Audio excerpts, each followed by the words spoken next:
Welcome to Tawich in the City. We'll begin in a moment.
Thank you, Eagleheart singers and drummers, for helping us to start the night in the right way.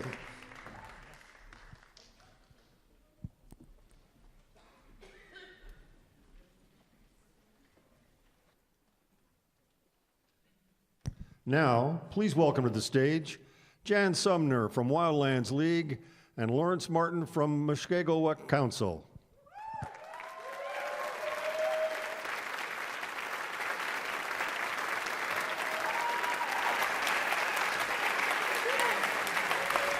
All right, let's go down. Yeah, we just start here.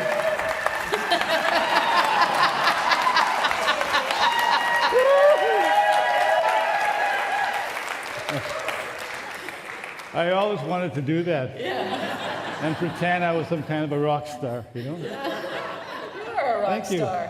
These are all my cousins. Ah, fantastic. I'm really sorry to hear that. Anyway, what a way to start. Such a good way to start. I got to stay away from the things so we don't set. Oh, we're going to stand back here, don't we? Okay. Don't move. Okay. Welcome. Welcome, everybody who's here in the theater with us, but also welcome to our online audience. We have an international online audience for the first time ever. Yeah. And that includes Jill and all the teachers that she's got from her school board who signed up to take part with us tonight. So thank you all for being here. I'm going to start with the land acknowledgement. Is that okay? Depending whose land you say this belongs to. Yes. Okay. All right. So Lawrence said... Depends what you're going to do with it. Okay. So Lawrence told me it was against his religion to do the land acknowledgement. So I'm doing it, and also he said because we stole the land. So anyway, the land acknowledgement. I acknowledge that this is the land of the Mississaugas of the Credit, the Anishinaabe, the Chippewa, the Haudenosaunee, and the Wendat people. Toronto was covered by Treaty 13 and the Williams Treaty. Those were signed with many First Nations, but also signed by our governments. So it makes us all treaty people. And it means we all have to live up to the intent and the spirit of the treaties. And you'll hear more about that tonight. So I want to give a big shout out also to two MPPs who are with us tonight, Mary Margaret McMahon and Jill Andrew. Thank you so much for being here with us tonight. And if you don't know who Wildlands League is, I'm the executive director, Jan Sumner, and we are a Canadian conservation organization, and our mission is to protect 50% of Canada. And you might wonder how we're going to do that. Well, part of it is in partnership with amazing partners like Mushkegowuk, but also working with partners in other parts of Ontario. We have helped create a new national urban park with Parks Canada and many First Nations in Rouge National Urban Park, and now we're working with Caldwell First Nation in Windsor and Essex. Dave's heading down there tomorrow to go meet with Parks Canada in creating Ojibwe National Urban Park. But protection is only part of what we do, because the other thing we do is to hold industry and governments accountable in terms of what they're doing on the land in terms of industrial extractive practices. And as we all know, that takes a big toll on the land. And then the other thing that we do is we actually we work to expose the truth about what's happening. And some of that work that we've been doing has been on forestry and looking at how forestry is impacting things and how it's contributing to the mega fires that are raging across this country. So that's a little bit about who we are and what we do. And all of that work is to drive us towards a new future, a future for a more livable planet. And to that end, we've invited you all here tonight to take a big leap forward, an enormous leap forward, as we work together as treaty people to protect Hudson Bay and James Bay with our partners along the coast, and hopefully we get a whole bunch more. Lawrence. Miigwet, Janet, Ganaskumatin, and Higi Gonagi Bejuitaman. Ganaskumatin Omagasti, Omasagi Bedi to take with there. Egamagi Noshit, Gaginova to make Synapski in a guche. Kino Dega Taeg, Mushkegowuk Skik, watching Tinomse. Olamaga Duchigateg, Vibachiala Muchigate, Nashpet Chikisan Chigategashi, Nashpet Chikistentau get the Skino. Economaga Chigaque, Manat Stanok, Nikante, Henochi Tabananok, Tantequias and Agastanokuban. Animan Magan Mabatsun, Mustede on his Tagon Gagibechi, Tiagastigano, Ashmage. Tabu will take it with no stand on the swear. Our big get cheering bedroom to make Tishin Catman, walk with doing, Tishin the cat tegoma. Walk with doing guy but stand on Gito, Nash with Jig Stentag, Sagit doing, she got take me at Tantegi Shawaku, she got take a ski. Tantegi Shawaku with Tig Magamustrino, Tantegi Shawaku Magan Aspen of Grimstrusho, Gagibetut and Gagaskino. Tantigi Shawaku Magana Gutinaki, we know Pamodegetic mining companies get on it. Estabugunagi, we know Ontario government, Tantigi Shawaku Magan Ospen, Canada, Skigish, National Mistake, Tagon, Oma Chigagwe, Miskigate, Waku doing. Would you translate that for me, please? Sure. He just said, I heard Wakotuan and I heard mining, and I know you were talking about doing things in a good way, right? What I was saying is that, when we first started talking about conservation for the Hudson Bay and James Bay area and the Hudson Bay lowlands, we went to the elders and they told us there's a concept that you must apply, and it's called Wakotuan. It's a concept about relationships, re-establishing relationships with one another, you amongst yourself and your own community, the other community next to you, even amongst First Nations themselves, because we have been divided in small communities by the Indian Act, by Indian Affairs over the years. We must establish our relationship with the land, the birds, the water, everything, all life around us, like our ancestors did. We must establish relationships with these people that are coming to drill holes for resource development in our territories, the mining companies, and also establish a relationship that's been broken with the treaty makers of Ontario government and also with Canada. So our job is huge in trying to establish all of these relationships with one another. And I'm thankful, for what Janet and Wildlands is doing to be our partner in trying to find that truth of how do we do that. And there are many obstacles. And I'm glad all of you here are volunteering. You're all going to sign this petition tonight before you leave. Otherwise, you won't be able to leave. Basically saying that you're going to support everything we're going to talk about tonight. And I'm very proud to be representing Mushkegowuk this evening to talk about the work we've been doing and to highlight many of the things that we have going on in the Mushkegowuk territory. We have the carbon that's there in the peatlands, the second largest carbon sink in the world. Our elders call that the breathing lands. It provides air for you and I to breathe every day, even in this smog in Toronto. Should I have not said that? Oh, you go right ahead. Okay. But it's a breathing land, so we must save it for not just us, but the whole world itself. And we also must save the James Bay and Hudson Bay because it's the breeding ground.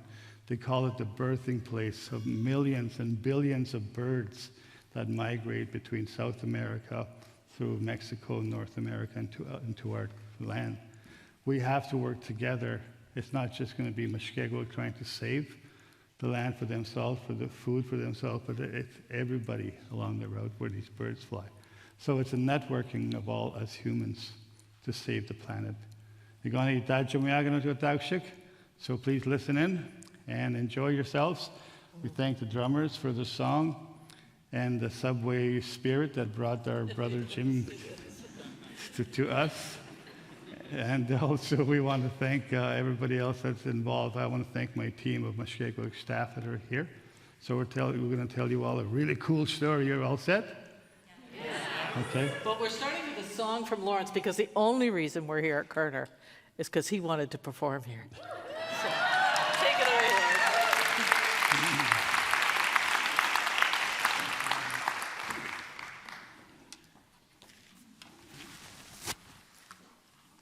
She's right. This is the only reason why you're all invited here.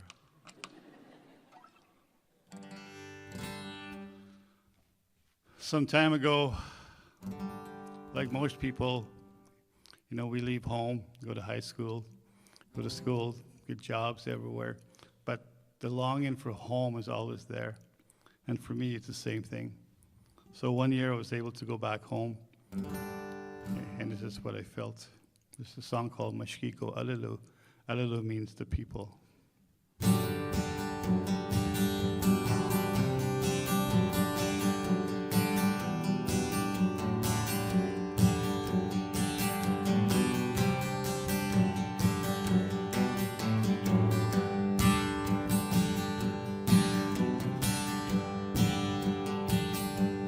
Where the cold north wind blows, where the northern lights shine bright, where the raging rivers flow, that's where I want to be tonight.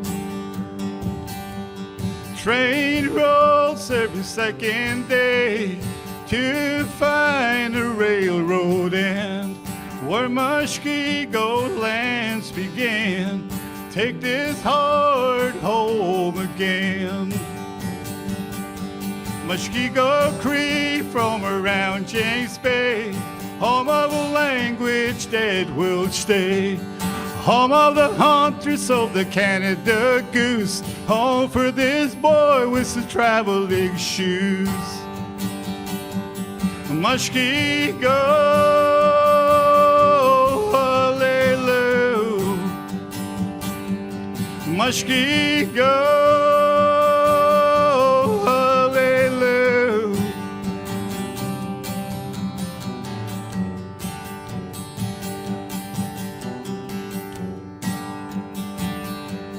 Take this heart home once again. Let me go back there one time, where the land is such free for you and me, for all the family. Mushkegowuk Cree from around James Bay, home of a language that will stay. Home of the hunters of the Canada goose, home for this boy with the traveling shoes. Sing with me, okay? You know the words by now? Mushkegowuk Cree from around James Bay, home of a language that will stay. Home of the hunters of the Canada goose, home for this boy with the traveling shoes. Mushkegowuk Cree from around James Bay, home of a language that will stay. Home of the hunters of the Canada goose, home for this boy with the traveling shoes. Mushkegowuk, hallelujah. Mushkegowuk, hallelujah. Mushkegowuk, hallelujah. Yeah.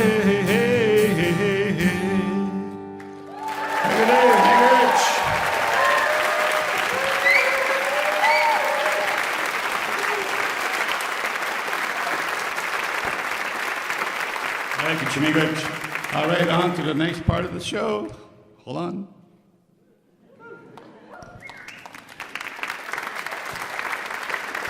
Thank you, Lawrence. And now, let's learn some Cree with Pewanuk Sam Hunter and Wildlands Megan Chen.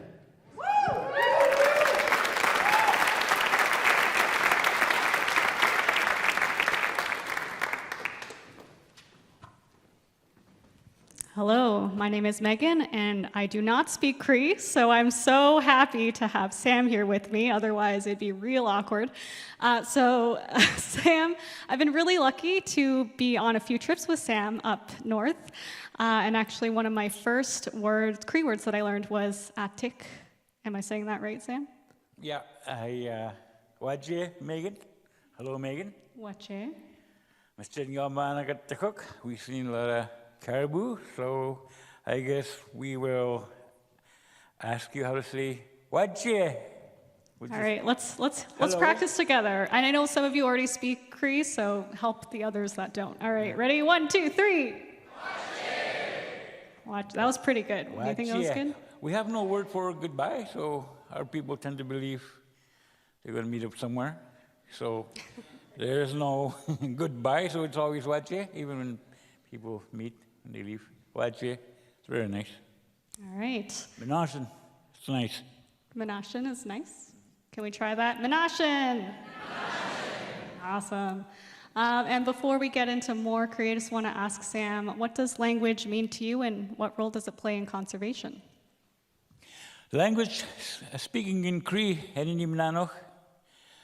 there are phrases that one word can mean everything. As an example, the word that you're using here, what is it? Wache. Wache, and then Tawich, right? Tawich, yeah. Tawich, when you say Tawich, it talks about out there along the coast, the mud flats. the Hudson Bay. So when we say Tawich, it just means the whole area. And when people say that, when they say Tawich, they just think about along the coast, the mudflats, the bay. Great. Can we all try that? Tawich. 1, 2, 3. Tawich. Awesome. Tawich. Tawich. Okay, and then we have Winnipeg. Can you tell us about that? Winnipeg. It is translated to murky water. It's Hudson Bay. It's very shallow. Lake Winnipeg is very shallow, so whenever the wind picks up, the water tends to get really murky, cloudy. That's what it's translated to. Winnipeg, and that's what we call it, Winnipeg.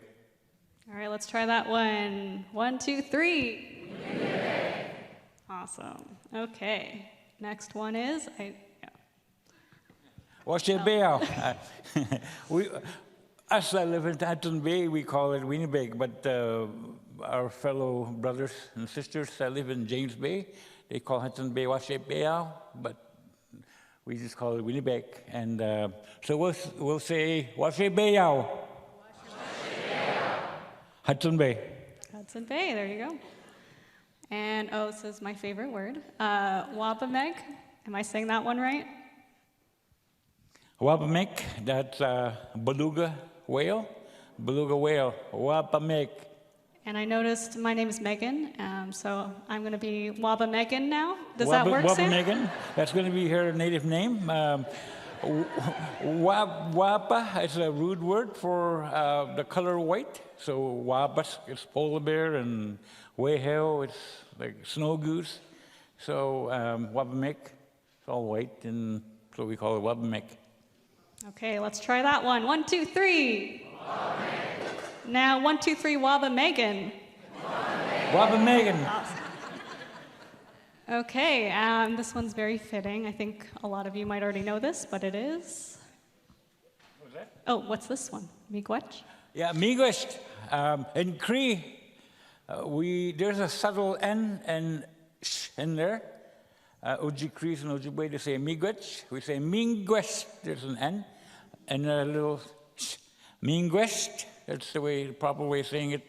Thank you in Cree. Miigwech. Let's try it.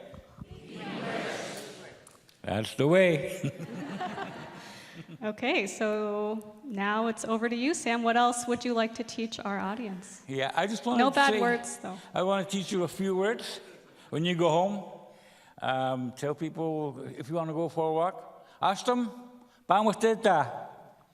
Ashtam means come, let's go for a walk. Ashtam, pamusteta. Try it. That's very good. That's a very big thank you. Okay, thanks everyone. Let's all give a big miigwech to Sam. Yes.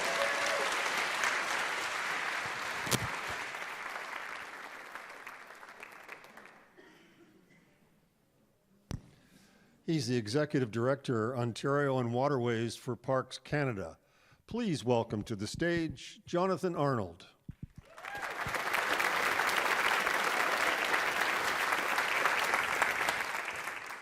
Wache. Hello, bonjour. C'est un grand plaisir pour moi d'être ici aujourd'hui. I am so happy to be here. I'm so excited. I've been waiting for this for a while. I want to thank Peter for introducing me. I want to thank the Mushkegowuk Council and Wildlands League for inviting Parks Canada to be part of this celebration. It's an honor and a great pleasure for me to represent the Parks Canada team to celebrate the waters of Winnipeg and I haven't got it right yet. Mushkegowuk.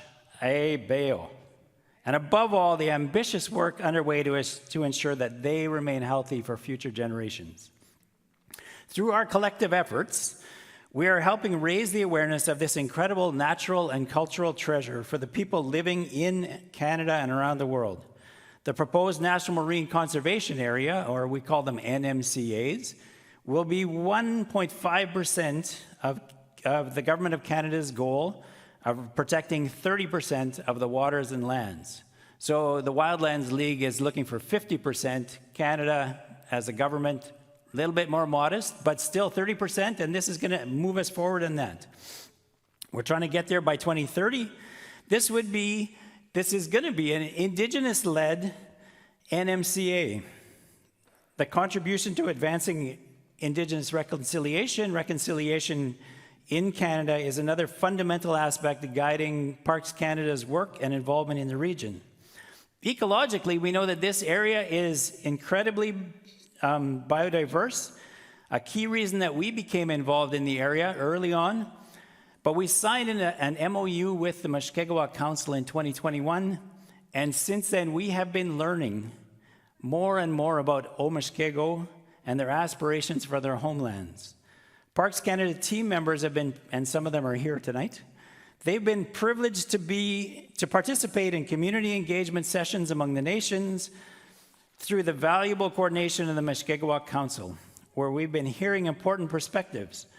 Not surprisingly, we've been hearing that the respect for Indigenous rights of the Omushkego, including the right to harvest in their traditional territories, is paramount. Now, this aligns with Parks Canada's commitment to implementing the United Nations Declaration on Indigenous Peoples and the related Canadian law to implement it and the action plan. It provides specific measures for Parks Canada to ensure that Indigenous peoples' rights and responsibilities, including harvesting, are recognized and respected. From the region and across the communities, we've been hearing a strong commitment to conservation. In fact, we're reminded that requests from Omushkego to protect their homelands from harmful developments to land and waters have been going on for generations. We're being told that taking care of the land is an integral part of the Omushkego way of life and identity. We recognize their deep knowledge of the area, and we're proud to join forces to conserve these lands and waters together for future generations. We've also been reminded by the Omushkego community members their lands and waters are deeply interconnected. Wildlife sees no barriers. We're honored to work with this vision not only through the NMCA, but also through the Omushkego Wakatowin, another word that we just learned, Project for Finance Permanence. We talk about this as a PFP. Now, as we were explained, Wakatowin means relationships. It's the relationships with people, with the land, with the animals, the fish, the birds, and it's integrating all of those relationships together. Now, we clearly have much left to work on in this direction, but we're grateful for the Omushkego's guidance for us in rebuilding these critical relationships. We're immensely proud of this new approach that we're taking to the business that we're in, conserving land and waters through true collaboration with Indigenous peoples and coastal communities, bringing together a diversity of knowledge and perspectives. Parks Canada will continue to draw from our own experience. The video at the beginning, it talked about Guayhanas. And we've worked with the Haida in the creation of the Guayhanas National Park and the Haida Heritage Site. More recently, we started working in Newfoundland with the Torngat Mountains National Park. And the most recent one was Tai Dene Nene on the east arm of Great Slave Lake in the Northwest Territories. And you know, I have no doubt that the work that we're talking about here today is going to become an example that gets replicated in other places as we move forward. Now, I want to speak for the entire Parks Canada team to say that we are so proud and we are looking forward to continuing collective efforts in ensuring the long-term benefits of the land, waters, and people of this area. I'd like to acknowledge the dedication and determination of those working to shape the future of the region for the next generations. Omushkego people, we need your leadership and your vision.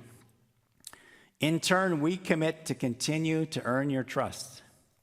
And as we look ahead together, please know that you can count on Parks Canada to continue to work with all those who are interested in this cause. Miigwech, thank you, merci.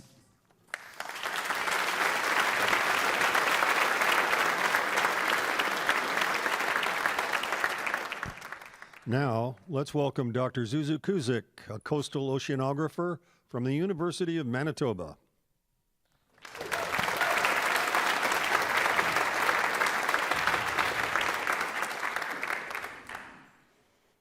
Am I recognizable up there? That's me. I guess I'm pretty recognizable. Slightly cleaned up. I'm really happy to be here today just to say a few words about what does it mean that Hudson Bay and James Bay is Canada's great inland sea. What does that really mean? What's unique and special about this place? And why do we need to try to look after it in the future? When you see it on a map like that, you see not only the size of Hudson Bay and James Bay, but also the size of the watershed that surrounds it. The massive area, throughout all of central Canada there, 5 provinces and 1 territory that send their rivers down so that they ultimately end up in Hudson Bay and James Bay. I'm from Winnipeg, and the rivers that flow through the city of Winnipeg ultimately find their way down to Hudson Bay and James Bay. And so what we do in the watershed, what we do in Winnipeg, what we do throughout Northern Ontario and all these regions, it does matter for these areas downstream. One of the other really seminal features of Hudson Bay and James Bay is the ice cover, and we'll talk a little bit about that.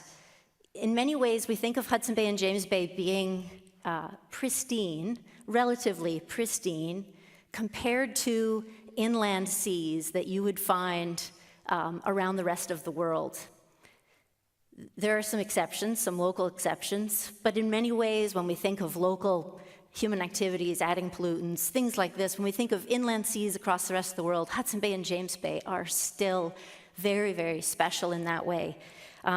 What we've been thinking about a lot in the last 20, 30, 40 years, however, is the ice cover and climate change. The ice, there is a lot less ice in James Bay and Hudson Bay today than there was 40 years ago. Every year, still the ice forms and lasts through the winter and melts, but every year it's forming later and it's melting earlier. At least on average, we now talk about how Hudson Bay, James Bay, that used to have 124 ice-free days, now there's 147 ice-free days. So if you were here for the earlier polar bear talk, we know that this has implications for polar bears. It has implications for every living component of the Hudson Bay and James Bay system. And it also matters tremendously for the lands around the bay. The ice cover and the rivers that come into the bay, they affect the circulation, the saltiness of the surface waters, the temperature of the surface waters. And for all the community members who live around the bay, it affects their activities on the coast, whether there's ice, whether there's open water, whether it's cold, whether it's hot and buggy. We also can't talk about climate change and a loss of sea ice in Hudson Bay and James Bay without thinking about the possible impacts for the Hudson Bay lowlands. The permafrost comes farther south into Canada, farther south in Canada around Hudson Bay and James Bay than it does virtually anywhere else in the world. And associated with that Hudson Bay lowlands are these great peatlands that are holding so much of Canada's soil carbon. Right? So there's a tremendous carbon store there, and a really open question, a really important question is how is that area, how is that part of the watershed going to change with warming, with thawing of permafrost? One possible implication of the warming and the thawing is that elements like carbon will be increasingly transferred more and more from the land into the rivers and then carried downstream, ultimately potentially affecting the food web and the ecosystem and the fish that people harvest in this really productive area. Hudson Bay and James Bay are also known all around the world for the large numbers of belugas that inhabit this area. And large numbers of beluga are often seen much like this in the sort of murky waters. If you listen right now, you may hear some sounds of belugas that were recorded near Peawanuck this summer by Sam Hunter and Abigail Long, a graduate student. And she and her research group are in the process of analyzing those sounds to better understand how the beluga are interacting and making use of that coastal habitat.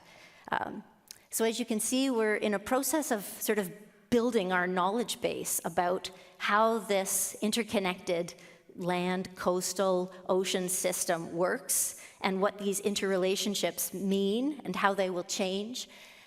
No one sees the changes or has more concern about the changes going on in the system more so than the coastal community members. And we're really privileged to be working with many community members. You might recognize Sam Hunter in the back there. Many community members that are leading and driving forward research into these areas that really haven't been looked at seriously by scientists for 50 years. So the Cree knowledge that's contributing to building this knowledge base is absolutely priceless. I just want to come back to this image of the watershed.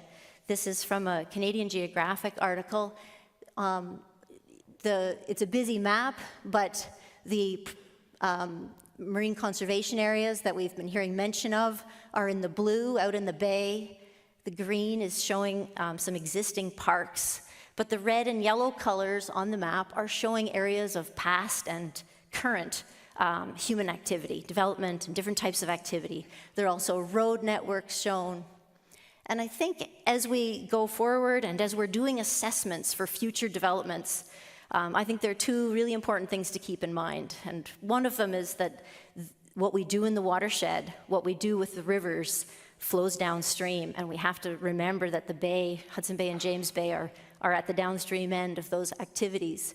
And the second thing is that climate change may compound local impacts of local activities in ways that we're still just figuring out. And we really need to try to look forward and think holistically to properly make good decisions in the future about the management of the area. So as I said, we as researchers, we were lagging behind. There were many years when scientists were not able to access and work in the areas, and we've been really excited to conduct a few expeditions, oceanographic expeditions in the last few years to try to add scientific knowledge into this really important knowledge base.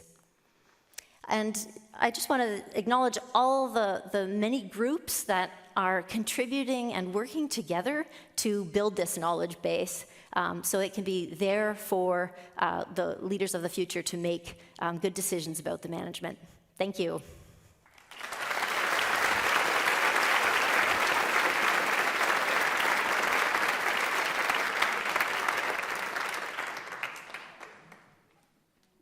Hello, Tawich in the city. I'm Alex, and this is Tyler, also known as the Water Brothers, and we're so excited for you to watch the latest short film we put together about one of the most special places we've ever been, the shores of Hudson and James Bay. We really wish we could be with you tonight to celebrate, but we're actually in Chattanooga, Tennessee at an IMAX conference where we're actually about to screen a promo clip for a documentary about Great Salt Lake that we've been working on for the last number of years. So really sorry we can't be with you tonight. But we were so fortunate to visit Tawich on 3 separate occasions over the last 3 years to profile the incredible biodiversity and beauty of this ecosystem and all the incredible work being done by the Mushkegowuk Council, local communities, Wildlands League, and many others to protect this place for generations to come. So many Canadians will unfortunately never get the opportunity to visit Tawich.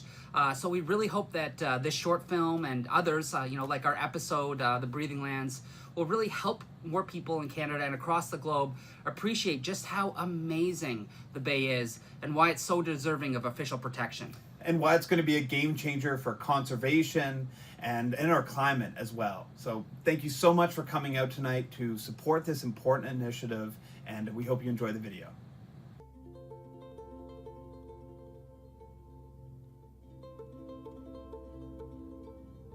What I love most about this place is water. We used the river as a highway to go to James Bay. My grandfather, he used to say, respect the land here. This is the place where the birds will come and nest, to have a regeneration for the birds that migrate. The water is a living thing. Everything lives by water. It has to be flowing. This conservation area we're trying to establish, there's fish, there's belugas, there's seals, there's polar bear, there's caribou. They're always in the shoreline. And it's really important that we protect a lot of these waterways.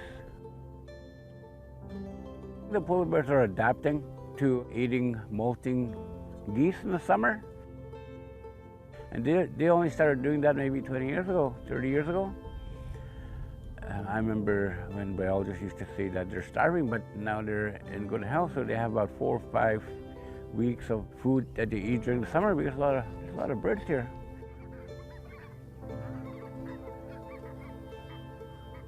We are a nonprofit Canadian organization whose mission is to protect 50% of Canada.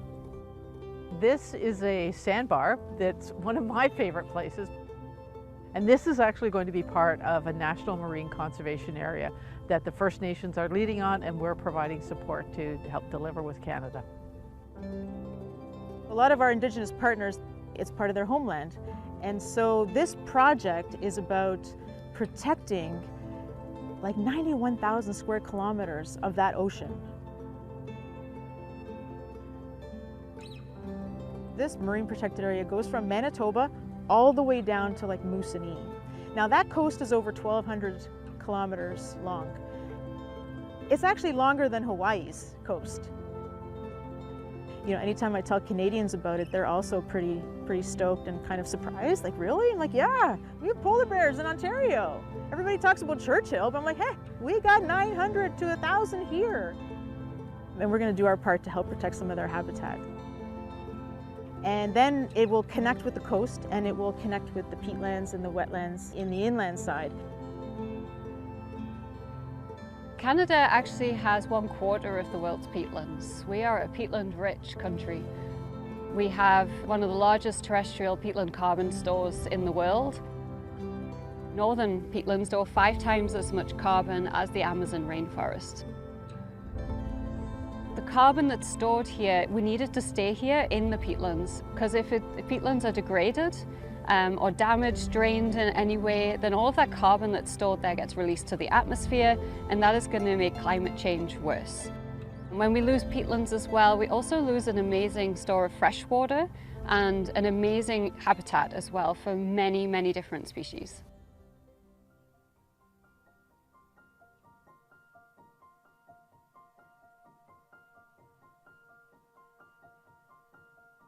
Female polar bears don't stay on the coast, but they migrate 100 kilometers inland into the forest and the peatlands, where they go and dig out an earth den to have their cubs in the fall. Only in Ontario does this happen. And then they migrate back out once the pups are born in January, and they're able to travel and go back out to the sea. So there's this tangible link between the sea and the land for polar bears. A study that came out in 2019 analyzed decades of monitoring data and found that over the last 50 years, we've lost 3 billion birds. So we're really trying to focus on bending that curve. And one of the most important things is maintaining these habitats.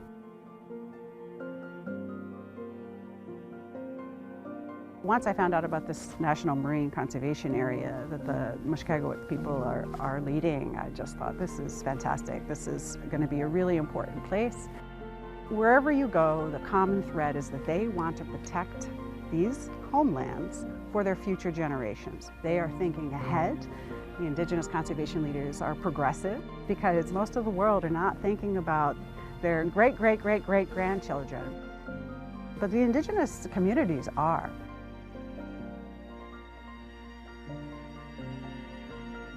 We need that kind of forward thinking to really guide us through these times ahead.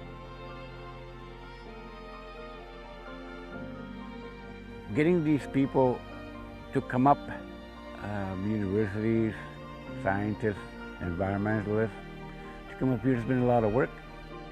And I'm really happy that they're finally here, and the tribal council's jumping at it and helping out. It feels really good. Yeah, I'm really happy.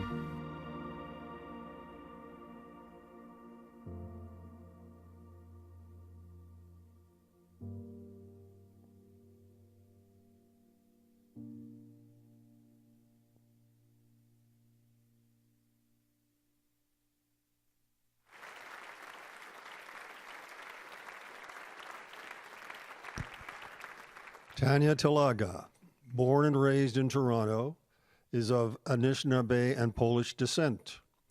Her mother was raised on the traditional territory of Fort William First Nation and Treaty 9. Her father is Polish-Canadian. Tanya is a proud member of Fort William First Nation.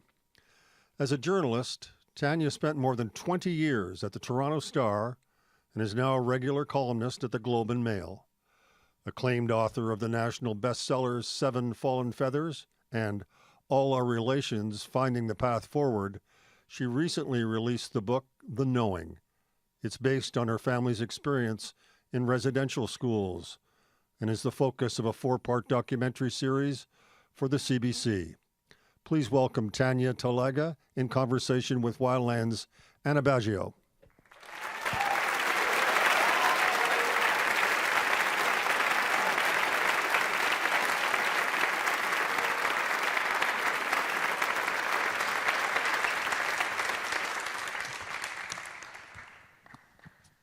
I almost feel like we should have done the hand thing. I know, and oh my gosh, where'd you get that photo?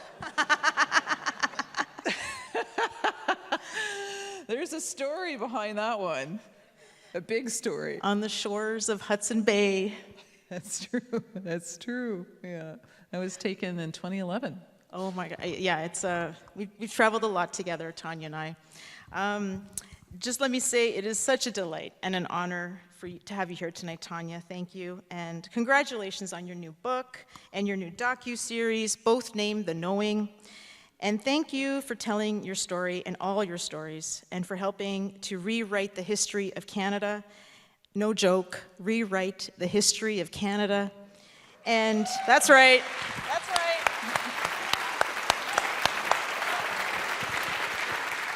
And helping us all unlearn and learn at the same time. So, big witch. Big witch.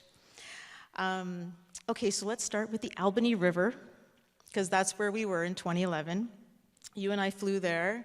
You as a journalist, me as a conservationist, and at the time we were supporting, or our organization was supporting the Albany River Coalition, and it was being led by Edmund Matatawabin, and he wanted to raise awareness about preserving the river. And he wanted to connect his youth to the river. And I remember, do you remember the twins? We met these lovely twins, Cody and Corey. They were 17 at the time. And just a wonderful experience. But I just wanted could you just tell us about the Albany River? Because the story seems to start there. And especially for those who are not familiar with it, where is it? Where does the name actually come from? Because I didn't know until I read your book.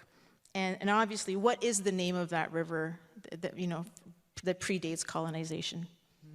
Miigwech, thank you very much for having me back here at Koerner Hall. I was just here 2 days ago. It's actually kind of feels pretty weird. The guy back there said hi to me, like I knew him. It's so funny. Anyway, so the Albany River was not the Albany River to the people that have been living there since forever, since time immemorial. The people that I know, the people from Petabik, and Petabik is Fort Albany First Nation. It's Saskatchewan. It is a long, meandering river. It is not the Albany. We didn't know who Albany was. Albany was some dude from England, He was a royal guy, and he got the river named after him. And of course, the Omushkego, the Cree, the people that live there, they name the waters for certain things, you know, certain things that you see, the way the water flows. Everything is alive. Saskatchewan is alive, and it is a source of life. It is also a highway. It's how people travel. And you and I were on the Albany River in 2011. We actually went in on a float plane. I was a reporter at the Toronto Star at the time, and Anna, I used to work at Queen's Park when I was at the Toronto Star, and Anna was with the Wildlands League, and she would always come and try and get us to write stories about whatever it is that she wanted us to write stories on. Normally, it was the caribou, and I always wrote about the caribou. Yes, I think I was the only person at at Queen's Park that did. Yes, you did. And yes, and then you said to me, let's go up to the river. And I knew Mike Kataquapit, and I knew Edmund Kataquapit because, as I said, I was a reporter, and they are both survivors of St. Anne's Indian Residential School. And I knew them from that. You said to me, let's go on Ed's boat. The river cruise of Crees is what we kind of called it. So Ed took all of these giant cedar logs, and he made this in community by himself. He put the logs together, and then he stuck a little raft on top of it. No, it was a little house on top of it, like a little bungalow. That's it there. On top of it. There. And he had community members there, mostly youth that have never been up the river. They'd never left the community, and getting to know the water and the land is so important for, you know, who we are as people. And so he had the youth there, and we came in on a float plane, and we stayed with Ed and Mike and the youth, and it poured rain for 3 days solid. And it was hilarious because I was just in Fort Albany last week, Petobic, and the same thing happened. It poured rain for 2 days. Really rained. It was like the river was turning itself in on itself. The rain was so much, and it's so beautiful. So much water. Oh, and is that the bear that we saw? Yeah, and so should I tell the story of what we were doing there? Should I tell the story about what we were doing up there in 2011? Right there? Yes, okay. So why we were there was the diamond mine, I think, too. So I was writing stories about De Beers and De Beers Diamond Mine in Attawapiskat, the Victor Diamond Mine. And I was concerned, you were very concerned, and the Wildlands League did a lot of work on the mercury that was leaching into the water and into the fish. And people can get sick from mercury poisoning, as we all know. And so we were up there, and we went on the raft. We saw Ed, and I did a long feature story on the youth connecting back to the land. And little did I know that my family, my maternal family, were actually from Petobic, Fort Albany. And I think it's on page 105 in your book. There is a part where one of the women turned to you and said that they had a dream about you. Yeah. And it was almost like your ancestors were beckoning you to come back to that river. It's kind of eerie now to think about it in hindsight. It was a really weird thing, you know. It was like, I remember going into the little house that was on the boat, and everyone was sitting around, and I walked in, and someone said, I had a dream about you. You know, you were wearing a red coat, and you're the Oprah of the North. I don't know if that's true, but yeah. And so, yeah, that was that. Yeah. And it was a beautiful time but it was also very odd because, as I said, so this book that I've just written now in this series, it's actually premiering right now on CBC TV, 8 o'clock, or you can watch it on CBC Gem this evening when you get home, all 4 episodes. It's about my search for Annie. Annie Carpenter, the Carpenter family are a big family up in the north along the James Bay coast, and this book is about finding my relations, finding the maternal matriarchs in my family, in particular Annie, who was born in Petobic in 1871, and who, without giving too many spoilers away, who is actually in an unmarked grave here in Toronto, just off of the Gardiner Expressway. I know, and I was going to ask you, I mean, you're a seasoned journalist. You know how to chase down stories. Can't believe you're doing this. We'll get to that. Do you want to just talk a little bit about how difficult it was? Like the bureaucracy, the red tape, the journey? The journey in finding my relations, for sure. And it's something that we're still fighting, and that is the access to records, the access to government records, church records.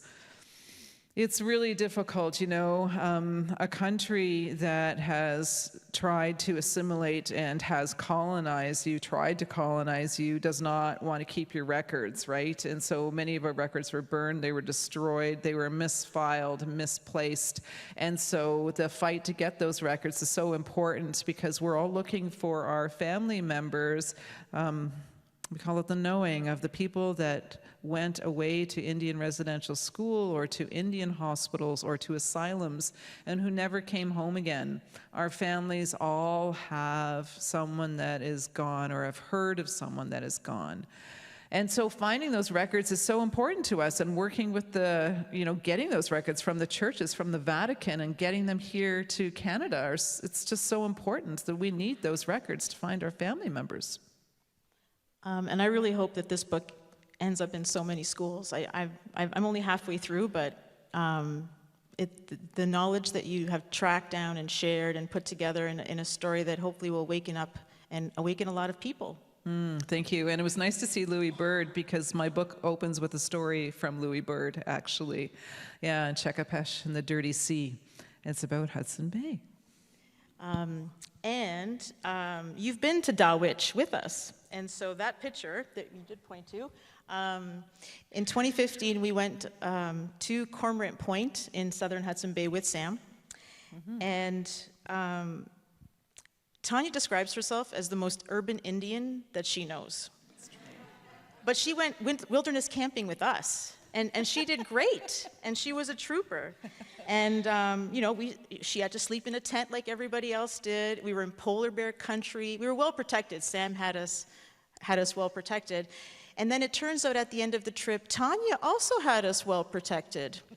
Because turns out that she had snuck a large stake into the tent. Giant wooden stake. Like the ones the Omushkego use to go fishing in the bay. They drive them into the bay and then they have lines and nets to catch them. So she had this stake in the tent with her the whole time. It was between us, because the tents were so small, and there was myself and you, and I think Janet in the tent. And Vicky Lane. And Vicky Lane. There's right. 3 of us in the tent, and right. I didn't even know she had the stake in the tent until Janet took the tent down at the end of the trip and pulled out this enormous stake. So in hindsight, I had extra protection because I had Tanya with me. Somebody had to save you. Just in case Sam fell asleep. The dogs did.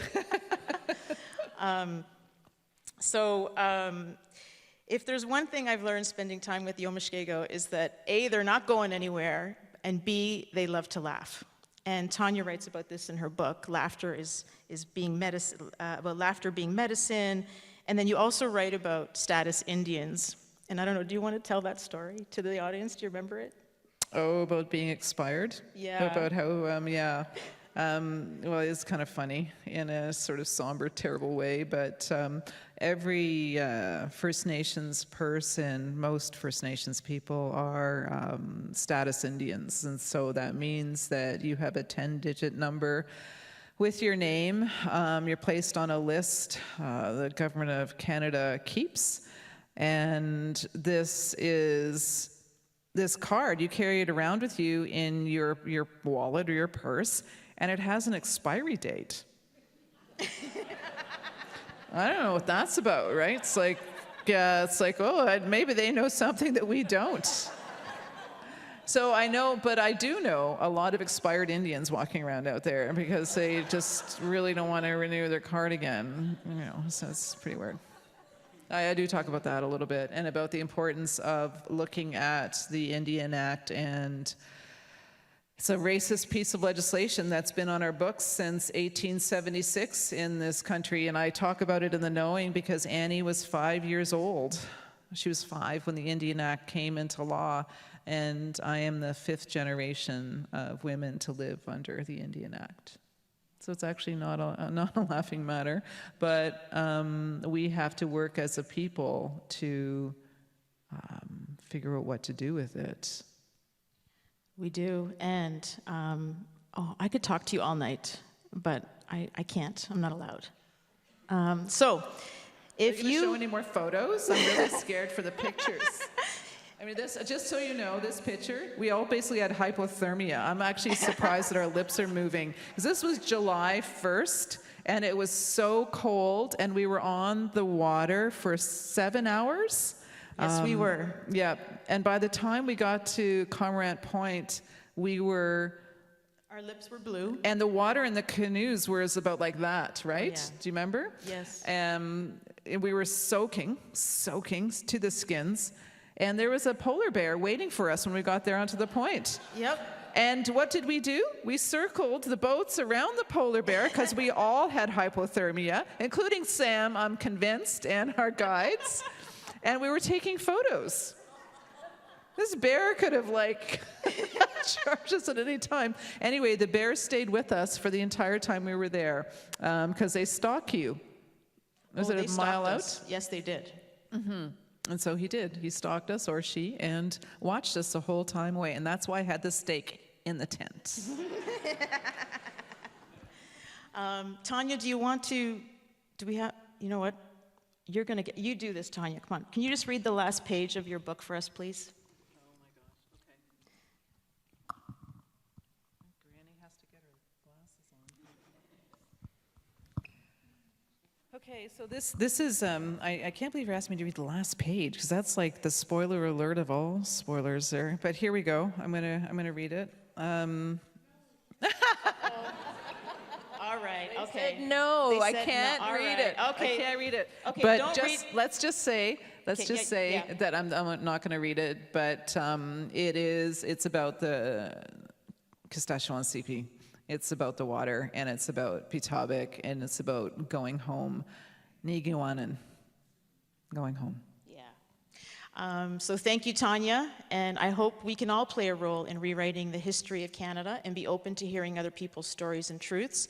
Don't forget, you can purchase a copy of Tanya's new book at the Intermission, and then we'll get it signed at the end of the show. So now I would just like to introduce a video by Deputy Grand Chief Natasha Martin before the intermission. Watch everyone. Deputy Grand Chief Natasha Martin here, coming to you from Chapleau Cree First Nation. I am really sorry that I cannot attend. I was really looking forward to coming and discussing the Mushkegowuk territory with you all. This week we are in Chapleau Cree, like I said. It is our annual General Assembly, and here we gather and we talk about issues concerning the Mushkegowuk territory and people. Tonight you will be learning about Omushkego territory and the reason why we value it so much. Us Mushkegowuk people, we have a very strong connection as Indigenous people to our land. My late grandmother, Agnes Hunter, was from Winisk, and she taught us that everything we need to live and to survive is within the land. And I hold that to me so closely. And I talk about that often, and I really believe we need to keep that connection there, for everybody not only Indigenous people, but the non-Indigenous, our allies. So with Mushkegowuk Council's project, it's so important because we need to continue to preserve our land, you know, not only for our generation, but all the generations to come. It's so important. I would like to take this time to give a special shout out to my friends at Wildlands League, Anna and Janet, for hosting such an amazing event. Again, you know, I'm really sad I can't be there, but my husband's there. My husband Lawrence is there, and hopefully next year I can make it. Miigwech.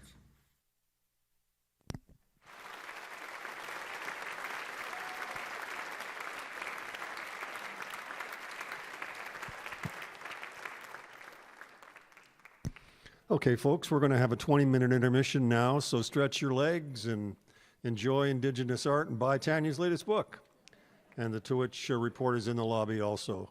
You can explore the tables by the Mushkegowuk Council, the University of Manitoba, the National Audubon Society, and the Wildlands League table has you can sign a postcard there in support of the marine conservation. We'll see you in 20 minutes.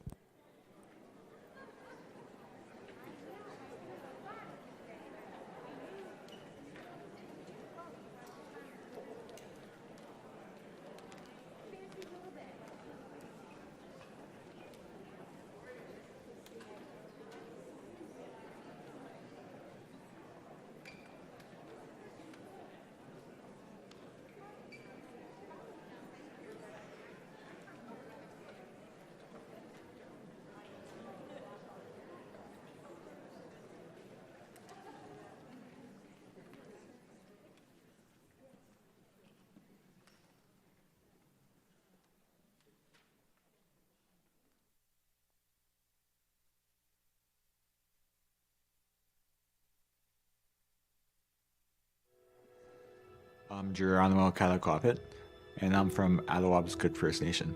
So I take a lot of videos and photos of the Winnipeg, James Bay, and for me, it's people that go out onto the land. That is, for me personally, I think that's a form of art.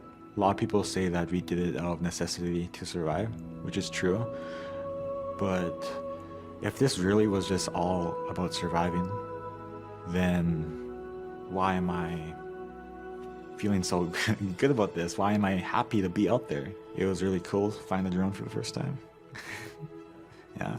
Seeing areas like 200 meters up in the sky is very different from seeing it from the ground level. And it's just so cool. It really gives you a new perspective on the area. Wache bonjour, Mekanakishko and Desanakas, Tekwa Tagamogan Duji. My given name is Lily Schwannard. I'm originally born and raised in Moose Factory, Moosonee area. This birch bark, I harvested myself. I was on a Zoom and I had the opportunity to make a birch bark rattle. So what I got was, I got all the material, and the piece of hide up here is caribou, and as well as the bottom. And the handle part is moose hide, which I got from these ladies and gentlemen from up north. Every time I do a beadwork piece, I think of my late mom, because she taught me how to bead. She said, Dennis, each one of your fingers has a job to do when you bead. This finger will hold this piece of thread, this finger will hold another piece of material, and that's how I learned. And then over the years, many years, I made some living out of doing my beadwork, and I teach other people how to beadwork as well. Skode maingen dus nekaz mikizidodum, wabiachak pashkode beshike. My spirit name is Firewolf. I'm of the Eagle clan, and I carry the spirit of the white buffalo.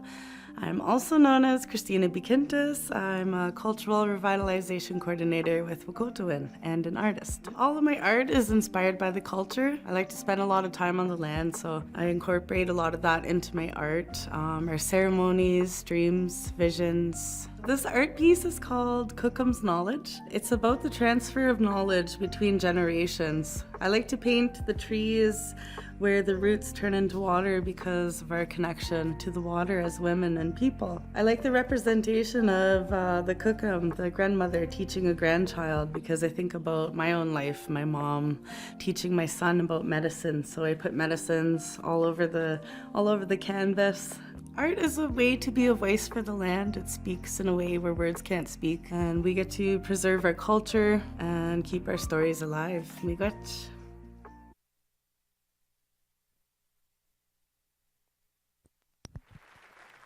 Welcome back to Tawich in the City. Please welcome Dr. Carrie Gray from the National Audubon Society.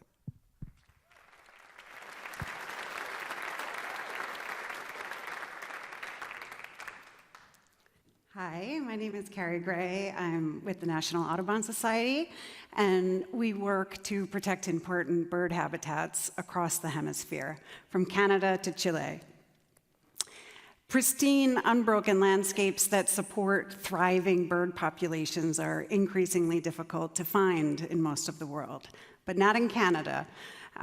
In particular is the boreal forest, which we at Audubon affectionately call the bird nursery of North America. And that's because every spring, 1 to 3 billion birds will migrate to this vast region. And by summer's end, 1 to 2 billion more birds will be produced by those birds. And at the heart of the boreal forest in northern Ontario lies the ancestral lands of the Omushkego Cree. This region of stunning beauty is teeming with life, and it includes the Hudson Bay lowlands, the 3rd largest wetland in the world, and the 2nd largest peatland, which stores billions of tons of carbon, and of course, Tawich, this coastal environment in the bay. And if we zoom in a little bit closer, you can see that almost the entire coastline of the Mushkegowuk National Marine Conservation Area is mapped as either important sea duck habitat, shown here in purple, or as an important bird area, shown in blue. Now, important bird areas are places, these are designations that are places of international significance for the conservation of birds and wildlife. And Tawich is indeed important for birds because nearly 150 bird species breed in this region, and dozens more use it during migration. One of the reasons why this area supports such a wide diversity of bird life is because of the variety of habitats it provides. You have, of course, the marine region, which feeds into these expansive and food-rich tidal mudflats, which at low tide can be up to 15 kilometers wide. There are massive coastal marshes that extend tens of kilometers inland. Some of the most southerly tundra habitat in the world that provides habitat for birds that typically breed much farther north.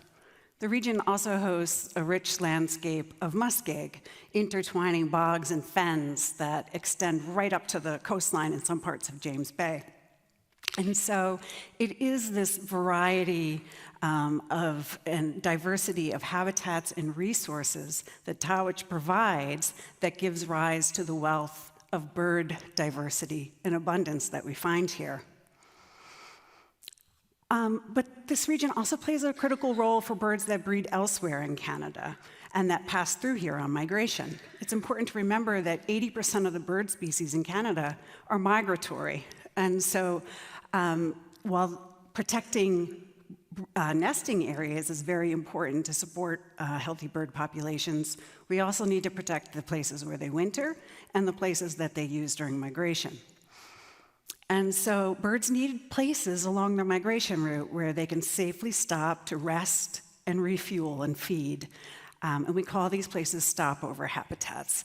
And they are critical to ensure the survival of a bird during its migration, which is without a doubt the most vulnerable period of the year for a bird. And if we look at this map, we can see these are the 4 major North American flyways that birds use. And birds that will pass through Hudson and James Bay are in the Atlantic Flyway and Mississippi Flyway. And you can see that this is a wide area that they'll be coming from breeding areas. And the shape of Hudson Bay essentially funnels birds south into James Bay. And so what happens is in the fall, you end up with these huge concentrations of birds and that are there fueling up for the next leg of their flight. And this is especially true for shorebirds. Shorebirds often migrate tens of thousands of kilometers each way in spring and fall and are known to take some of the longest nonstop flights of any type of bird. And one example is this Rufa subspecies of red knot. And so the red knot, you can see here, they breed up here in the high Arctic. And then this purple shows this is a migration stopover area, and about 30% of this endangered species stops over in southern Hudson and western James Bay for about 10 to 12 days each fall. And then they move on and carry on down to their wintering areas in South America. But once they leave James Bay, a lot of these birds will not stop again until they reach the Caribbean. So it's essential that they have these extensive mud flats where they can put on the fat that they need to fuel a 5,000-kilometer nonstop flight. And it's not just red knots. The Mushkegowuk NMCA is on a major migration route for at least 25 shorebird species, which has led to this area being proposed as a site of hemispheric importance for shorebirds. And there's another type of migration that this region plays a critical role, and this is a molt migration. So a molt migration is when a bird leaves its breeding area and migrates to a distinct location to replace all of its flight feathers, and before it continues on to its wintering area. This is most common in waterfowl, ducks and geese, but also some other water birds will also do this. A lot of other bird species, songbirds, they lose them one at a time, where this group of birds will lose all of their flight feathers all at once.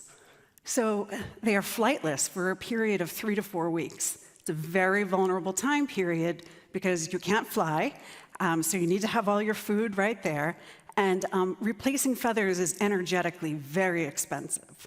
So, but James Bay supports tens of thousands, if not hundreds of thousands, of ducks and geese that migrate specifically there at the end of the breeding season to undergo this process. Now, one of the tools that we use to identify where birds, the places that they need to use throughout the year is with tracking technology. And one of those technologies is the Modus Wildlife Tracking System. And this is a network of stations that receives data from small radio transmitters that are attached to an animal. And you can see when the bird is within range of one of these towers, it'll transmit, it'll collect the information about the bird's identification number and as well as the date and time of the location. And in this map, every yellow dot represents a Modus station. And you can see in southern Canada and parts of the US, there's really good coverage. So we can collect a lot of information as birds are moving along through this network. But there's far less coverage up north. But there's a lot of work being done right now by scientists across Canada to expand that coverage so that we can better understand how birds use the boreal region. And I'm very excited to report that in August, we put up a new tower at Sam Hunter's camp on the southern Hudson Bay coast. Memphis' station, named for Sam's grandson, covers about 25 kilometers of the coastline and also extends south about 15 kilometers into the Winnisk River estuary. So we're really excited to see what kind of new information we can collect here about how birds are using this region. So the best way that we can help birds is by protecting the places that, in ensuring that they successfully get through their year by protecting the places that they need, breeding areas, wintering areas, and migration stopover areas. And by doing this, we can help ensure their success every year. And birds really need our help right now because the bird population, you heard me say it in the video earlier, the population, we've lost 30% of our birds in the last 50 years. If you were alive in 1970, 1 in every 3 birds that was on the landscape is gone, and that equates to about 3 billion birds lost in North America and Canada. And 14% of that decline has happened just in the last 10 years. And it's across species, with the exception of waterfowl, which have increased. And that's because a lot of work went into protecting waterfowl habitat several decades ago, and they responded well. And so at Audubon, we are working across the hemisphere to protect the places that birds need most. And we are thrilled to see the work being done by the Omushkego Cree, because we know that protecting Tawich will ensure the success of many bird generations to come. So thank you. Have a good night.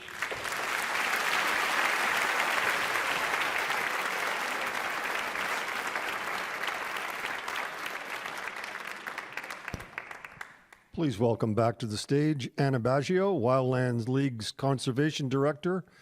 Anna will be talking to youth leader and Omushkego artist Jeronimo Kataquapit.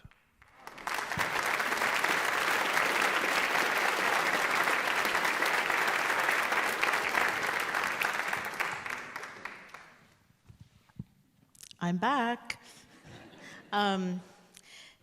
So I just wanted to point out that there's some beautiful art in the lobby. And if you haven't had a chance to take a look, please do. There's 4 beautiful panels, and all those pieces are also represented in the Tawich report. And so that's also one of the ways that you can have a copy of the Tawich report. It's for sale. So if you like the art, it's available. You can get a copy of the Tawich report that includes art, science, stories. Beautiful report.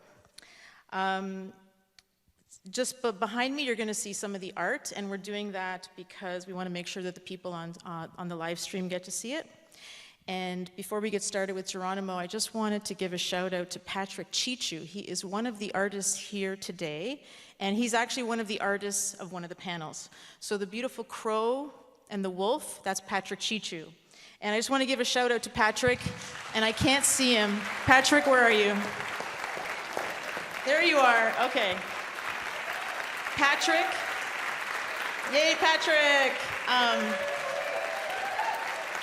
Stand up, Patrick. There you go. Come on, let them see you. There you go. Yay, Patrick! Yeah! Please go find Patrick after the show's done. Talk to him and ask him questions. Lovely man, and we love his art. So, thank you, Patrick. And Jeronimo. I just wanted the audience to know that the report that we did called Tawich is Where I Belong was actually inspired by one of your quotes. And so I want to give a big shout out to Jeronimo. It was him that inspired the title of the report. And so Jeronimo, would you tell us a bit about that? Tell the audience a bit about the title and how it, what you said and what you were feeling at the time when the interviewer spoke to you?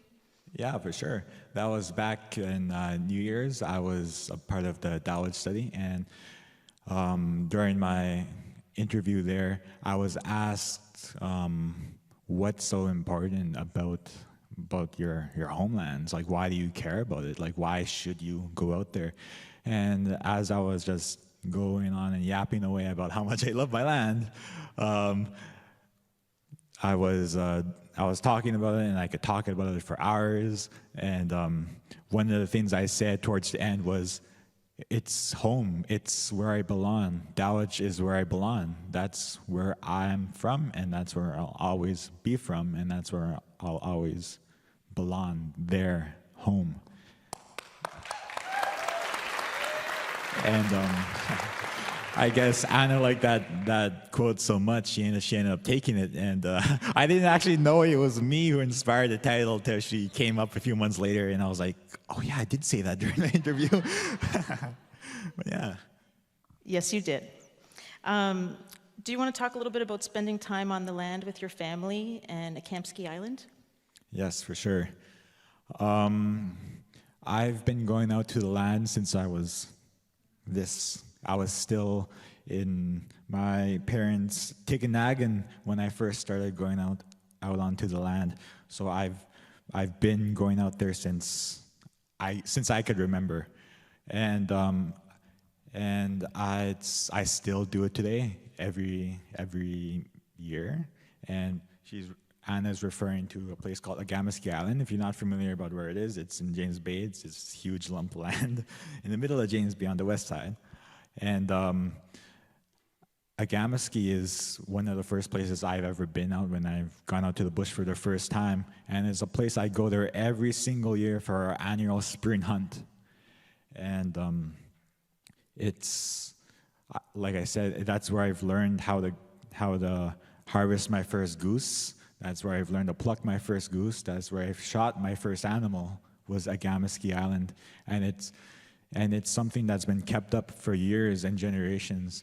My Mushum grew up on Agamaskie. My dad grew up on Agamaskie, and now it's my turn to grow up at Agamaskie and learn what they've learned, to learn what's been passed down generation after generation. And it's something I will continue to do for the rest of my life. Yeah. And Mushum is grandfather? Yes, Mushum is grandfather. Mushum is grandfather. And Kukum is grandmother? Yeah, that's correct. Okay. And you're studying at university right now, right?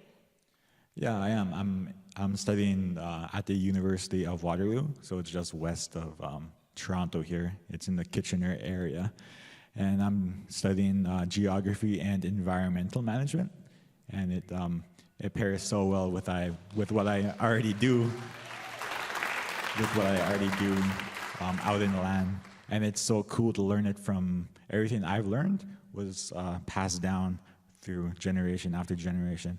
The way I'm learning at school is from a more Western perspective, and it's really cool how that mixes in with what I already know. And you're getting credit for some of this, right? Yes. Last semester here, the last 2 semesters, because I'm in my second year of university, I went out onto the land and during school, so it's quite a journey from Waterloo all the way up to Attawapiskat. I still managed, and I told my professors about the life I lived, and they were so taken back by it that when I went up there and I recorded videos or I did whatever, they ended up counting what I did up there as assignments for my courses, and it just blended in so well. Yeah. Oh, that's amazing. University's changed a lot since I was there, so. Yeah, for sure. So do you want to tell the story about how you started making these videos in the first place? Yeah, for sure. So I guess it really goes back a few years when I first started picking up the drone. When I first picked up my first drone, it was a small DJI Mini 2. And one winter, I was out up along the coast during New Year's, and the second time I ever took my drone out, we actually saw a pack of around 30 wolves, and so I decided to launch a drone right away and chase them around, but not chase them, but like capture them on the drone. And it was really cool because when I came back and showed it to people for the first time, they were like, "That's there? I didn't know that there are wolves there. I didn't know that this is what it looked like." And that's when the idea was first planted into me. And last year here, when I attended university, I wasn't sure if I should go around introducing myself as someone from Attawapiskat First Nation because, well, I'm surrounded by people that don't even know where that is on the map or don't even know that it's in Ontario. But I did, and the responses I got back were, "Oh, I know the place." And they're telling me like they're from Richmond Hill or something. I don't even know where that is. But they know where Attawapiskat is. And I said, "Really, how do you know of Attawapiskat?" "It's because of the water crisis. It's because of the suicide epidemic, the housing crisis." And that's when I first realized my home isn't known as, my home is known for all these negative things that impacts my community. And they don't know it for the way I do, the way I see it. Home, no matter what happens there, it's always home, and they don't see the land. They just see it as a place in the middle of nowhere with all these problems, and that's it. It's in the middle of nowhere. And so what I want to do with my drone videos is to show that it isn't in the middle of nowhere. It's actually in the middle of one of the most liveliest places ever. There's so much variety of things you could do out there, going out onto the land, and there's so much animals, and there's so much history, and that's where I come from. And with my videos here, I wanted to show that we're much more than water crises. We're much more than housing crises. We're our own people with our own language, our own history, and our own story. And I wanted to show people what is really up there. Why is it home? And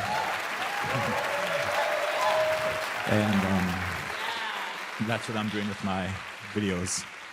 No, thank you, Jeronimo. And one last thing, I'm going to squeeze this in, even though my time is counting down. We have high school students in the audience from the Indigenous High School in Toronto, from the Wandering Spirit School, and I just, what would you say to them, Jeronimo, for these kids? What would you say to them? Your identity of who you are is your greatest strength, and it's something I've neglected, and I've frankly felt kind of shameful for most of my life, until I started to figure out that's not a weakness, it's my strength of who I am, my language, my history, my ancestry, who I am, where I'm from. Lean on that, look back, and see who you are as an Indigenous person. That's your greatest strength, and that's what you'll lean on, and that's how you'll be really successful in life.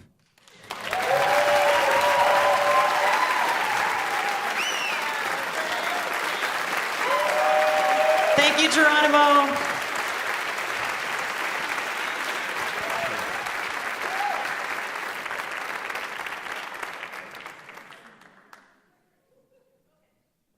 We're going to hear from Geronimo's video. Sorry. Yes. Sorry. She's in a rush.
Just because Anna's asking me to. Take a bow, Jeronimo. There you go.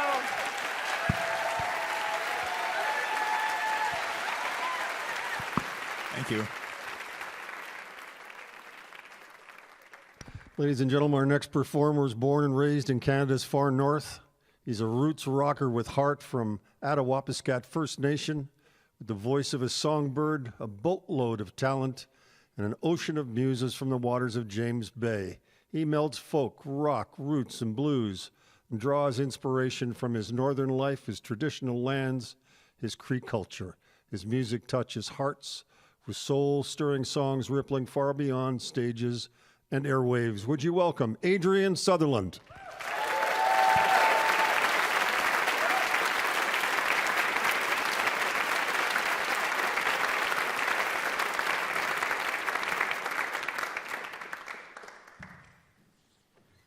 Watching the Namaswe, Naskamona Nostota, Nostebeche, Nibuyan, Niste Apishish, Imian, Niste Nagamoyan, Nistamaswe, when I kind of go to school, piece the Gagamino, how Chakash Debinistigan, Gino Doctor Betu, watching the Namaswe. I just want to say hi, and I'm honored to be here tonight to share some songs with you. I don't have a lot of time, so I will try to speak less and do a bit more singing. But I wanted to start off with a song called Big City Dreams, which is quite a ways from Tawich. But there are elements of my home in this song that you'll hear. I wanted to take you on a little bit of a cinematic journey with the songs tonight.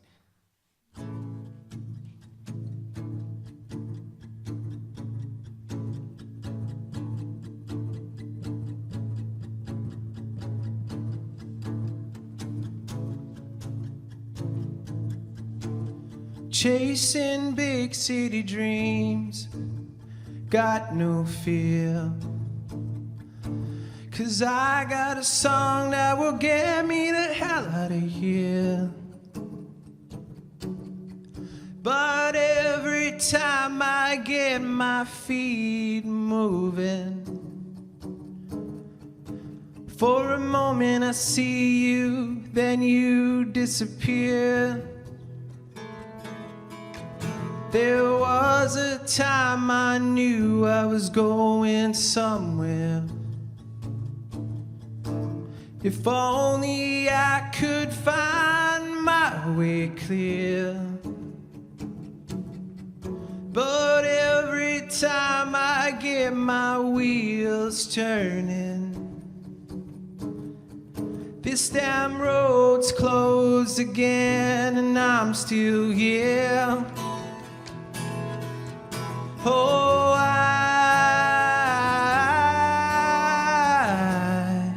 just wanna sing my song for you.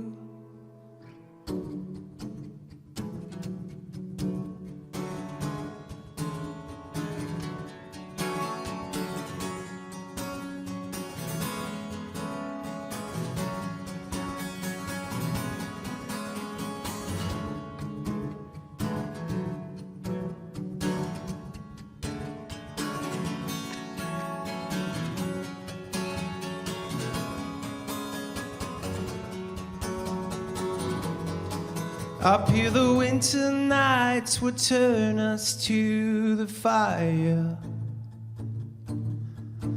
As I see my boys, I've got my father's eyes. We walk the frozen river flows beneath us. We talk my father's words come to me. When an eagle glides, the wind decides where she's searching. The path is always there under your feet. Hear the drum and feel your heart beating. The earth is a song, Gawin and the ski. the earth sings a song that sets you free. Oh, I just wanna sing my song with you. I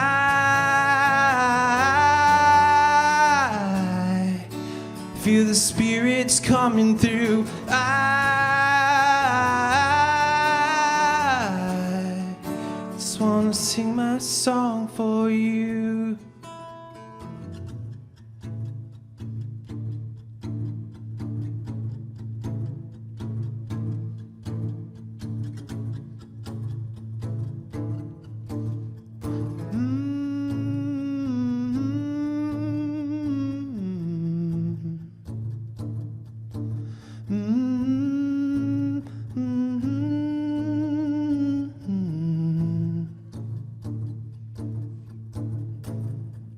Just wanna sing my song for you.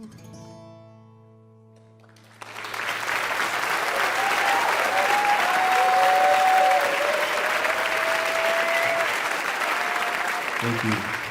Thank you so much. This next song is gonna take us a little bit closer to home, to James Bay. It's called Northern Man.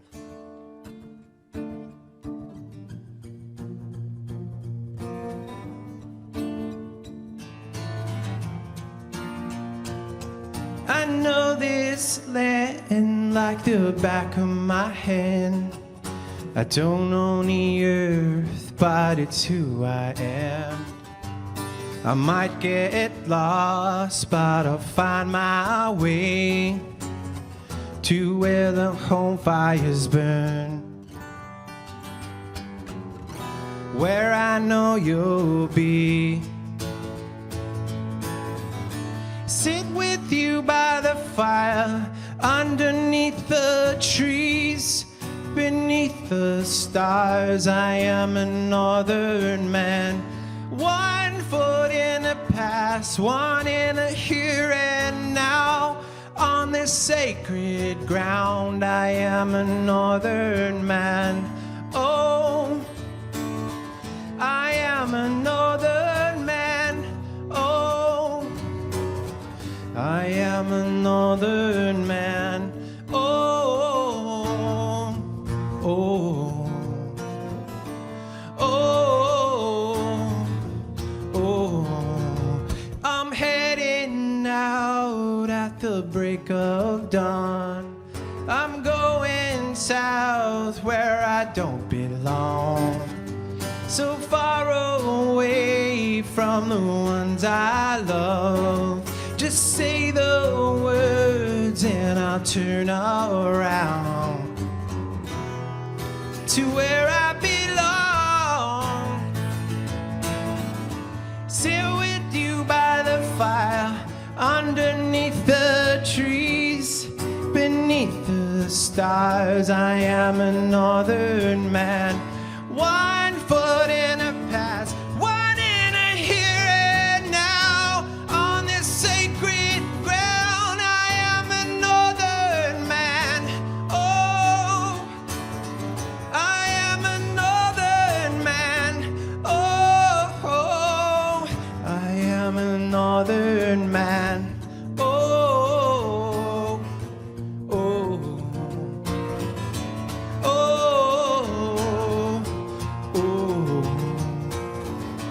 oh, oh,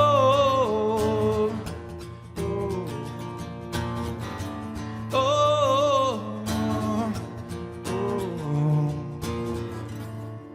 Yahweh, Yahweh, Yahweh, Yahweh, Yahweh, Yahweh, Yahweh, Yahweh, oh, oh, oh, sing it with me.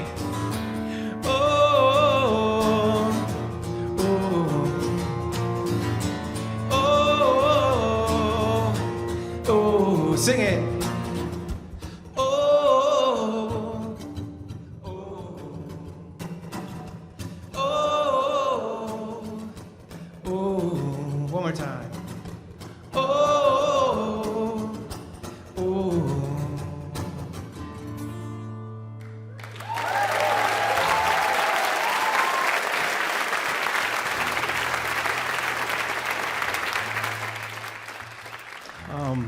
The James Bay lowlands are where I was born and raised, and I still live there today. It holds a special place in my heart, and it's rich, full of memories, hunting and fishing alongside my family.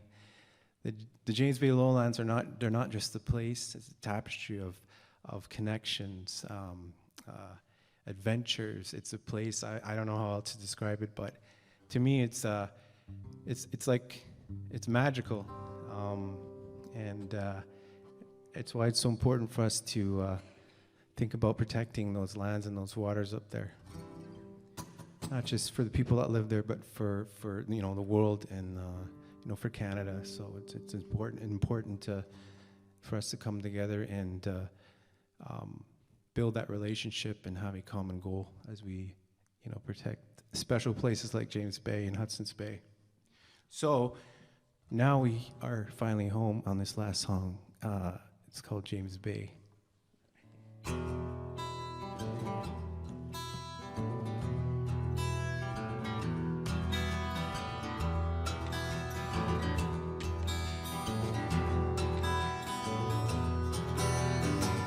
James Bay is calling my name. James Bay is running through my veins. James Bay will always be my way. James Bay is who I am today. Home of the Mushkegowuk Cree, that's where I want to be. Sitting at camp, sipping on tea. Every time I go out on the land, I become a new man. Makes me feel so alive inside. James Bay is calling my name. James Bay is running through my veins. James Bay will always be my way. James Bay is who I am today. Home of the mighty moose, home of the mighty goose. People so strong, proud and free. It don't matter where I go, every trail I'm on leads me home. I'll be James Bay bound until I die. James Bay is calling my name. James Bay is running through my veins. James Bay will always be my way. James Bay is who I am today. Home of the Mushkegowuk Cree, watch north of 60 on the telly. Hey!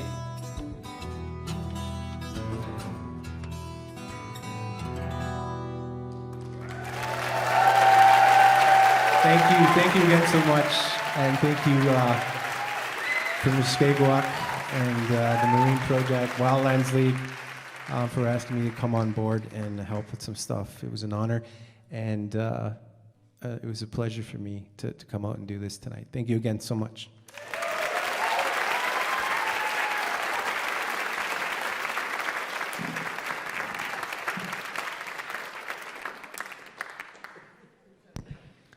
Thank you, Adrian. Now let's welcome back Jan Sumner and Sam Hunter to the stage.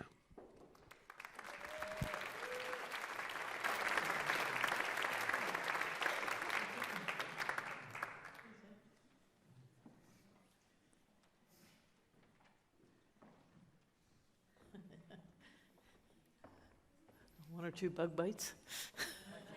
Wachi. So I've got some props there for the closing remarks. But we're here to have a chat with Sam. I've been traveling with Sam. Why is it feeding back? I've been traveling with Sam for quite some time, and the very first trip we took together, Sam kind of disappeared on the land somewhere. We weren't sure where.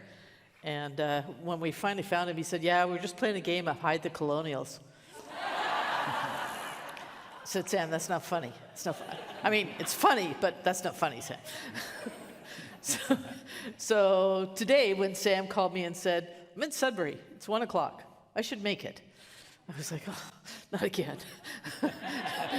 Just making my heart race, just for fun.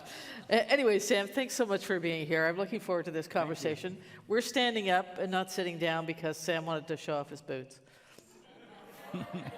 Took me 2 days to get here. Yeah. And he brought some of his family who I've met tonight for the first time. So, yeah, it's great that they're here. Thanks so much for bringing them. Happy to be here. Yeah. So, Sam, I wanted you to just cast back to, I know you were born in Tawich, and I just wanted you to tell us a little bit about it and what it was like back then. Yeah, I was born what they call in the middle of nowhere, but I call it home, at a place called Holly Lake, Sudden River. So every summer, we would go out to a place we call Tawich. We would stay there all summer. And it's like, you don't have to go hunting there. There's so much wildlife, so much fish. Sometimes you run over fish while you're paddling, so many caribou, polar bear, geese, birds, everything. And so that was our life, and we would go back and land in the winter, and we would have all the food we need for the next season. So it was a beautiful life. We still practice it. Yeah. When we were out camping on the land with Sam, he had this great big tent. It was a canvas tent, and he would just catch fish like just all day long. And we had fresh fish for dinner almost every night. And on the side of the tent, he had written the Hilton. So just that's another sort of line of sight into Sam's sense of humor. But so today, what's it like on that place? What makes it special to you? And I've heard you call it the Serengeti. Yeah, the pictures that you see up there are pictures that I took from where I am from. And sometimes you'll see so many caribou come by. This past summer, there was a herd about 2.5, 3 miles long. And a lot of polar bear. The most I've seen one day is like 174. And millions of geese pass by in the springtime. And it's so beautiful. And sometimes I just sit there and get mesmerized, how you say it. Northern Lights, they're there all year round. Those pictures that I took from during the summer, it's such a beautiful place that's not really well known, and it's special because a lot of rivers come through there from all over Canada, and it's a really, really special place. The water is not really salty, freezes up a little early. It's really different. It's a really different environment. It's very unique. Oh, and the taste of the fish, it's so amazing. It's so amazing. Fresh caught. We get that for breakfast sometimes. It's amazing. Yeah. And we heard a little bit earlier that the cabin got an upgrade this year. It got a Modus tower. And also there were some electronics that went inside the cabin, and now it's actually a station.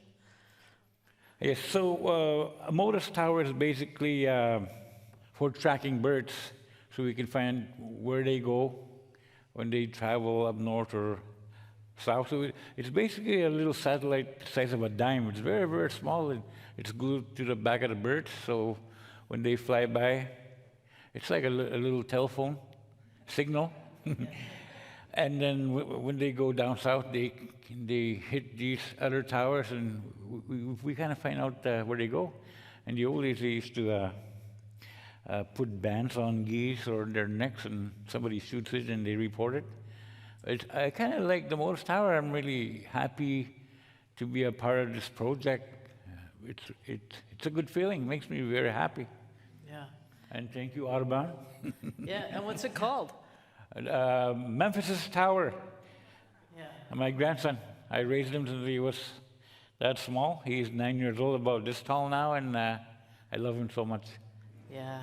No, it really speaks to what I know about Sam, where he's been constantly talking as we've traveled on the river and been out on the land. He's always spoken to us about wanting to make sure that that scientists come up, that they engage with the Indigenous folks and with the Indigenous knowledge. And his vision is to bring more science there and be able to actually be a scientist on the land and actually be talking about this and building that's what I call like sort of a science Indigenous knowledge economy. And it's not just all about mining, but it's actually how can we build our knowledge base and how can we work with Indigenous people to actually understand what's going on there. So for me, when I see what's happening with Sam, it's kind of like, wow, that's been a dream in 10 years, 15, 20 years in the making. It's incredible, Sam. It is, yeah. It's been a really good ride. And I guess to go further to what Carrie was saying when she was talking about the birds, I actually went down to Argentina. And I saw the birds that are born up there, down there. And I went down there for one reason, is to understand why 40% of their population is down. And I think I kind of figured out why the birds are dying, especially shorebirds. They're incredible birds. They can travel so far, but there's a lot of encroachment to their habitats where they feed. Down there, I found out, and I've seen that they make dune buggies. They trample where they feed, and I really want them to come up here and kind of use some Moses towers to find out where they go also. And I think it's really important with the work that we're doing with Janet. Remember the first day I met you and you know who you were, and I'm really happy that we're working on the NMCA to protect an environment that's really important to us, and at least protect one place, a good place in Canada. Leave it the way it is for future generations.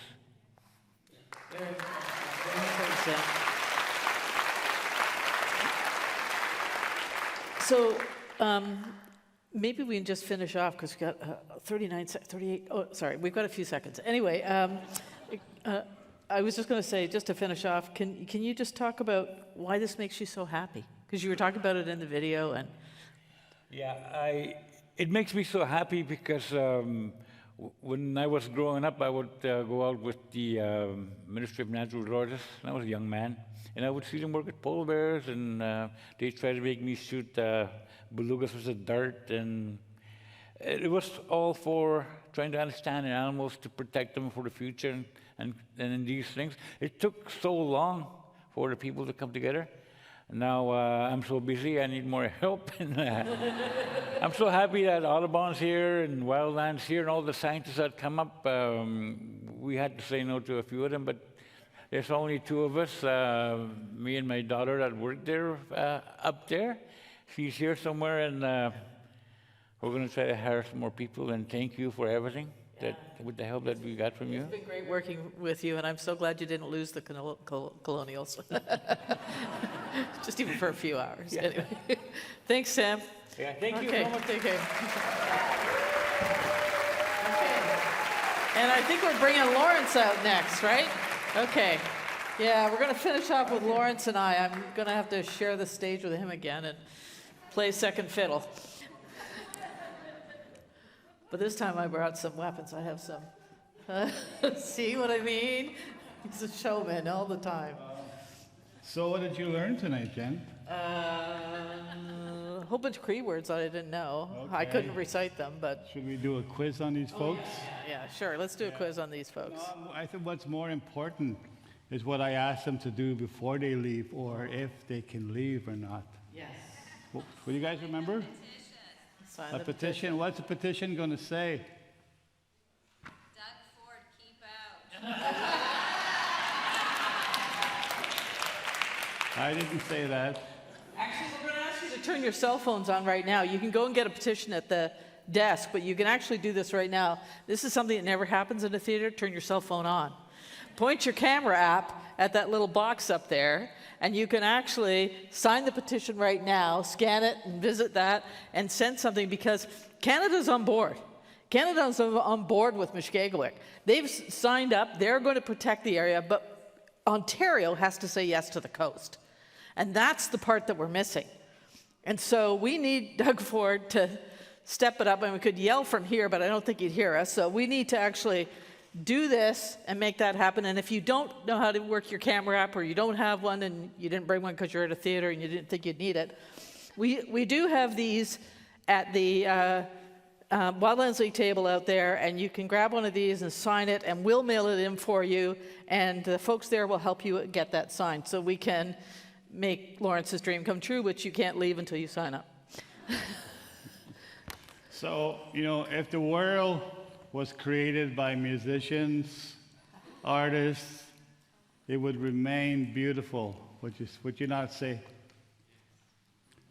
And when we hear the artists that are here tonight, musicians and folks like Patrick, they are the messengers for conservation. They are the messengers for the land, for us to listen to. That's why we invite them as part of our group, so that we all can work together towards that. And there's just a few people, types of people we need to remove from that factor. And I don't even have to say who those people are.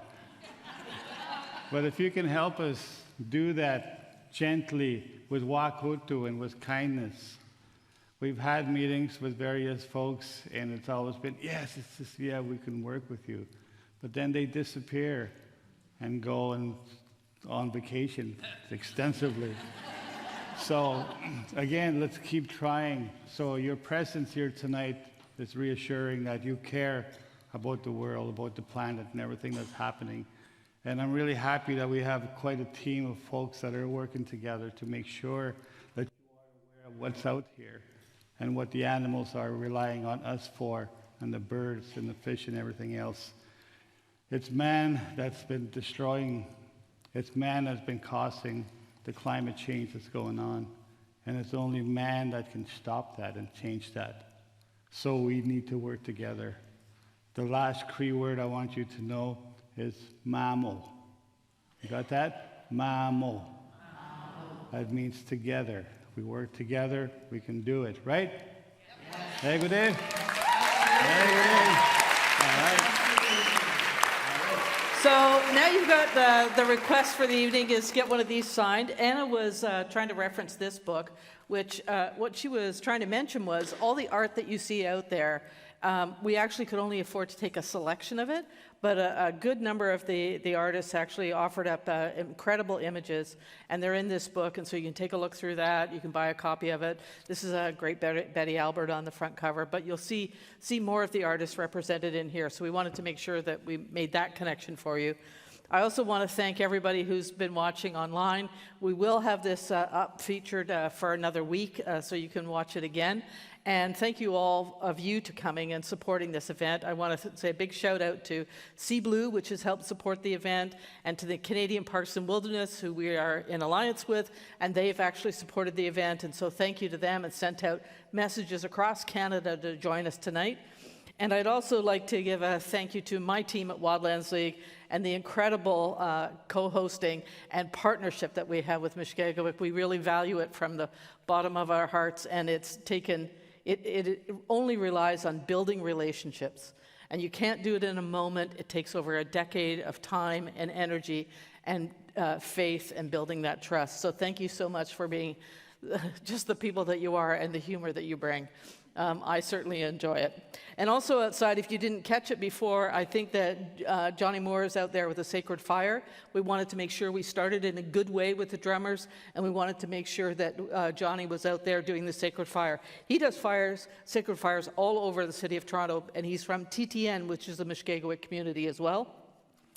And as you've heard, we've made great progress with Canada, and I want to give a shout out to Parks Canada, who are really doing things in a different way. This is a feasibility study. That's never been done in that way by Parks Canada. They've gone totally outside their box and their comfort zone. So thank you to all the Parks Canada people who are leading the change we need to see. Yeah. And we're really looking forward to those negotiations to get to the next phase of establishing this new park with Parks Canada. We're hoping to see those conclude by December and move that forward. And then the only piece that's missing is Ontario, but you're going to help move that tonight. So that's pretty much taken care of, really. Wonderful. Yeah. Wonderful. Yeah. Can I go back to the land acknowledgement? Yes, please. Yeah. I want to thank Toronto, the home of the Toronto Maple Leafs. Lawrence. I'm a Habs fan. So, anyway, thank you very much for tonight. Please go out, sign cards, buy the books, and get your books signed. Eagleheart. Oh, Eagleheart? Jimmy Dick from Moose Factory and his sons. That's who Eagleheart is.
Thank you for attending Tawich in the City. We hope you enjoyed the show. Did you enjoy the show?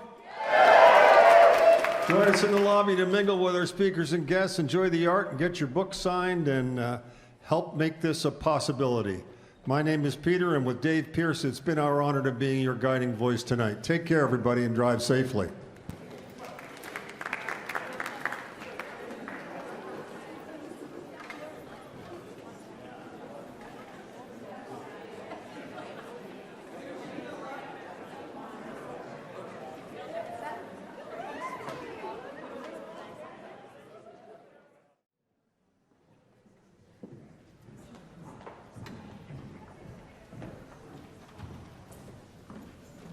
All right, hello everyone. Thank you so much for coming to the pre-event Polar Bear Talk here at Tawich in the city.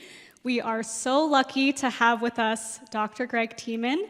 He is a leading expert in polar bears, and I'll let him tell you exactly how long he's been studying polar bears. So he is an associate professor at the Faculty of Environmental and Urban Change at York University. He has handled and tagged around 500 polar bears in his lifetime, and his research focuses on the where, when, and how predators like polar bears forage, and so that we can better act to protect not only the predators themselves, but also the environment they are part of. His work also includes examining the changing relationships between northern indigenous communities and polar bears due to things like climate change. He is also a member of the Polar Bear Specialist Group at the IUCN. Let's give a warm welcome to Dr. Greg Tiemann.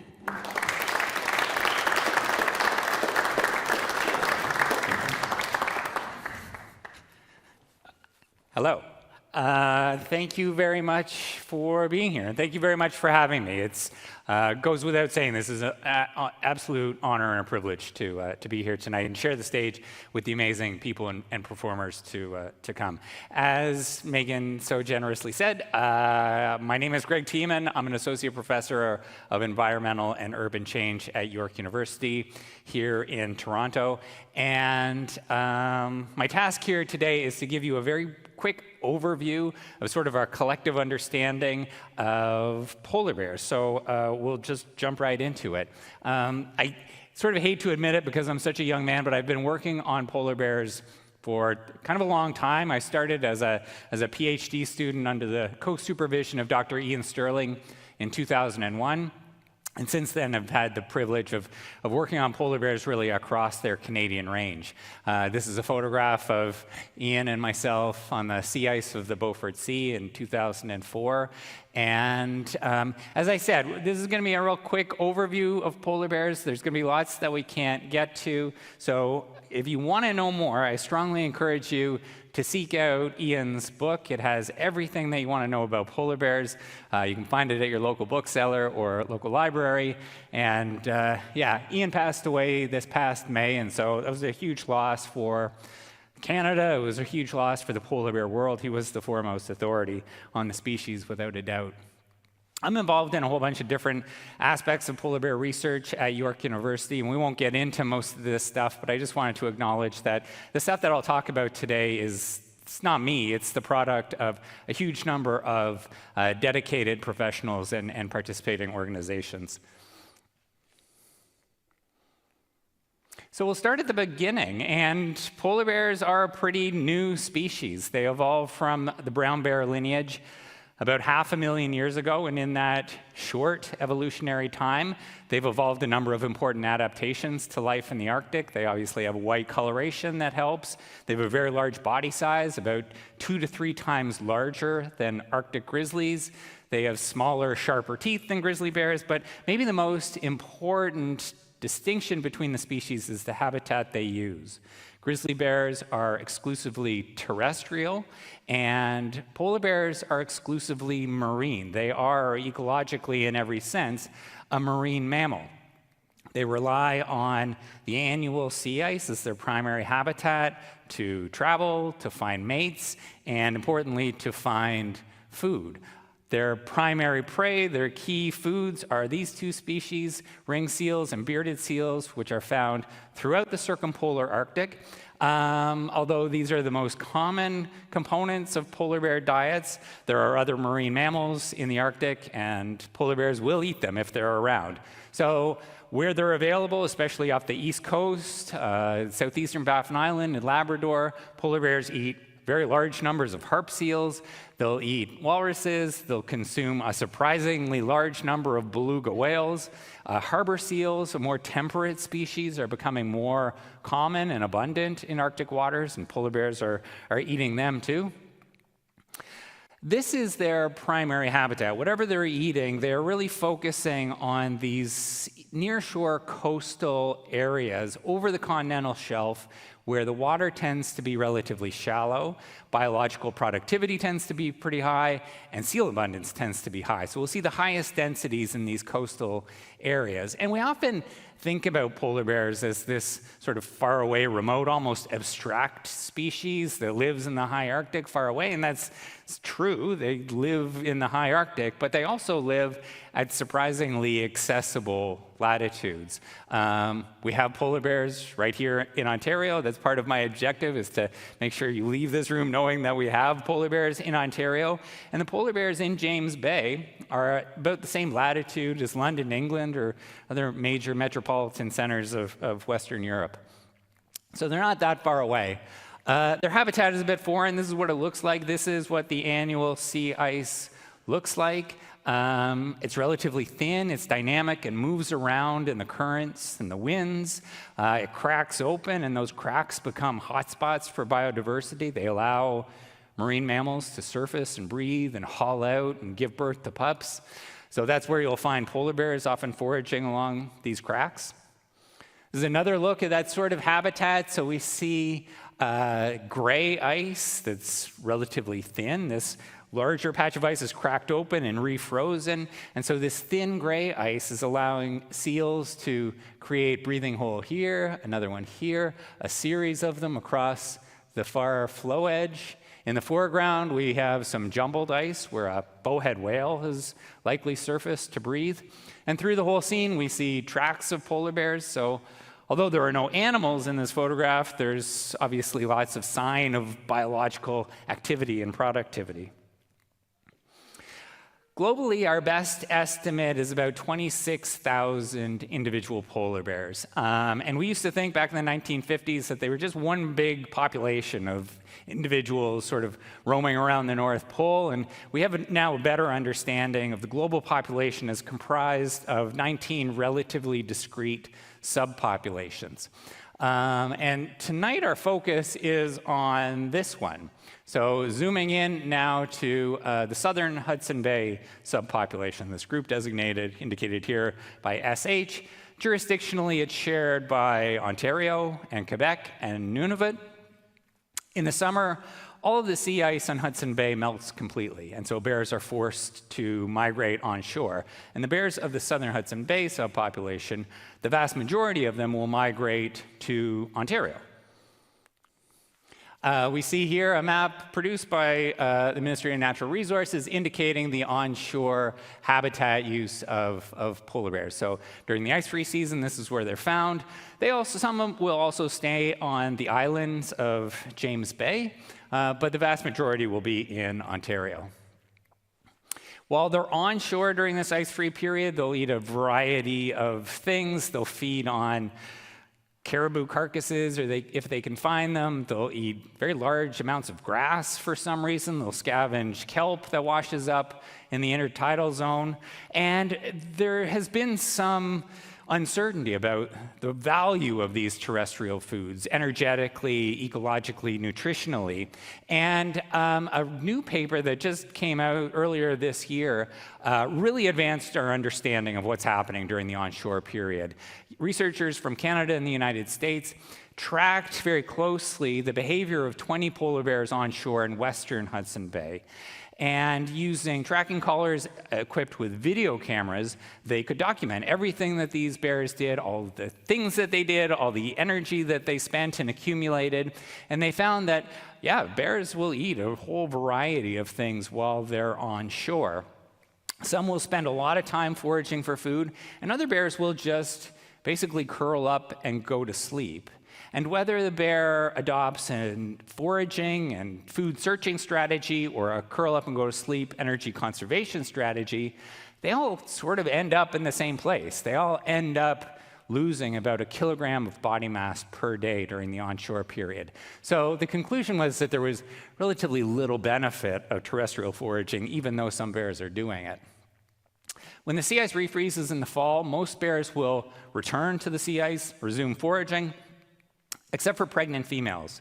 Pregnant females around this time of year, late September, will look for a den site, carve it out on a peat bank, and wait for the snow to fall. And she will remain in that den, give birth in December, nurse her cubs until March, before they emerge in March, so up to 9 months after she's come on shore, and the family group will remain around the den for a week or so before they migrate back onto the sea ice. One of my students, Tyler Ross, is working on modeling the denning habitat of polar bears in Ontario, and he's identified this coastal strip right along Hudson Bay and James Bay of key polar bear denning habitat.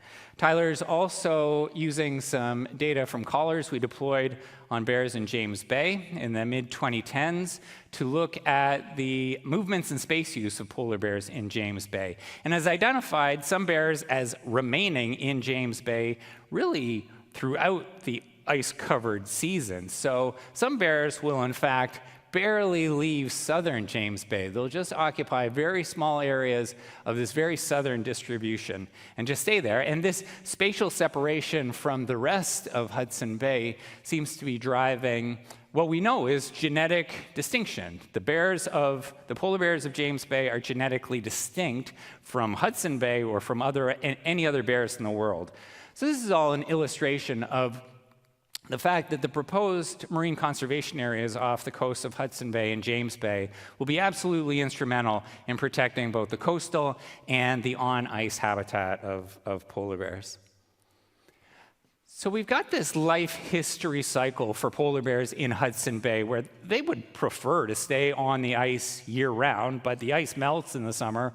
Their bears are forced to migrate on shore and spend this onshore period, spend the ice-free period on shore. They then return, most of them, to the ice in the fall, but increasing evidence, including some work from my lab, has indicated that bears, especially in the winter, also aren't doing that much feeding and are, in many cases, losing mass throughout the winter. So it's really this on-ice spring and early summer period associated with seal pupping that's really driving their energy balance through much of the year, allowing bears to feed, accumulate fat that they then rely on, certainly through the onshore period and through much of the winter as well. And as we continue to warm the climate, what we're doing is stretching this onshore period where we know bears are losing mass, but simultaneously compressing this spring foraging period. So we're asking them to do quite a lot as the climate warms and sea ice conditions decline. And the climate's warming. The Arctic is and has been warming at a rate about 4 times faster than the global average, and really regardless of future emission scenarios, the North is going to continue to warm fastest. That rapid warming is associated with rapid sea ice decline. The summer pack ice, that ice that persists throughout the summer, that I have a map in my office from 2011, so it's not ancient history, from Natural Resources Canada, that labels this summer ice as the permanent polar ice. It's not permanent, it's declining at a rate of about 12% per decade. More locally, in southern Hudson Bay, we're seeing an increase in our open water period of about 5% per decade.